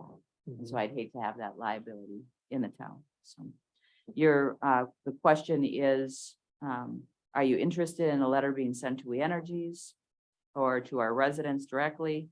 And then 2, would a message in the tax insert suffice that states that they should call We Energies if they have trees in dead trees in the 10-foot area. Supposedly, that's why a lot of issues that we have in our area, we've had a lot more than we've had. We're out quite a bit. I just think we can send it to the energies, but it doesn't hurt to put an insert and just say, if you have an issue, contact the energies because they have a professional to use it in that 10-foot. Space. I don't know. There's been a lot of power outages in the last 5 years, of way more than ever. Yes. Yeah. I mean, it's The been last 2 everywhere years, though, I'm amazed in the last 2 years, the power outages here. and That's they're all. long. I mean, it's not like it's Yeah. a couple hours. I mean, I think I went 15 years at my house and didn't have one ever. And I've contacted We Energies in the past, like the last 2 years, I've contacted them, but they say it's very important that the residents contact them and complain. Because we are still only one call. They get more calls, they get. See, that's why can't we do both? I mean, I don't know. Send a letter to the energies and then put a letter, if you have it, you can call the energies directly. That's what, we want you to do. I don't know if the board would want to, consider a letter to a private entity telling them what to do with their customers. I don't know if we'd want to do that. That's why run I the board. think maybe the notice saying that if you have a problem with a tree within 10 feet of the power lines, to call We Energy. Just put it in the tax. Uh, Yeah, I agree with Becky. Do you think that would satisfy the constituent? I hope so. Well, plus there's gonna be a cost in sending a letter to everybody in the town about it, so. Gonna do that, And it's the postage. But this would just be included, so it's not extra postage. Okay. I'll move on that. No motions necessary. Yeah, just so we're clear, we're not telling the people to You do can't anything with it. tell. Right. No. I want to make sure we're not. Right. taking You're that. just saying that if they have a problem with the tree within 10 feet, to call We Energy. Yeah. Yes, I would just say, if you have a problem with your tree, call We Energy. Yeah, I have a problem with the tree. get out your tape measure, get out your tape measure. 10 feet from the Right. power line. I guess I don't want this. I ran my tape measure to the power line. Yeah, Right. The it's only infrastructure of the power 40 line is- feet, Infrastructure of the power line is to be maintained by the utility. yes. So I don't want this to be a burden on town staff either. Right. I'd recommend an insert as well as on our homepage, like in the FAQs. So that's a little, yeah. Oh, on the Yes. website. How do I make a complaint about a tree in the power line? Make it a hot link on the how do I do it? Okay. Great idea, Mark. Yeah, good idea. Sometimes I have. But now if we get into this, we're gonna get some people that's gonna say, well, is it 10 feet from the trunk or is it 10 feet from this, we're saying it. Oh, dear Lord. I won't even put 10 feet. Let them have that discussion with the energy. Okay. I'll link it. Them and We Energy. And if the squirrel is sitting on the tree, that ruins the transformer box. I'm gonna suggest that we postpone the nuisance hearing. Not gonna get out here. All right. We'll have no action on unfinished business. Number 15 is adjournment. You're my favorite person right now. Yeah. Is there a second? Second. You're my second favorite. All in favor? Aye. Aye. Thank you, Paul. You're out at 9. I'll get the shortest drive. That was an interesting meeting on Zoom, I have to say. Right. Good night, everybody. Good night. Good night.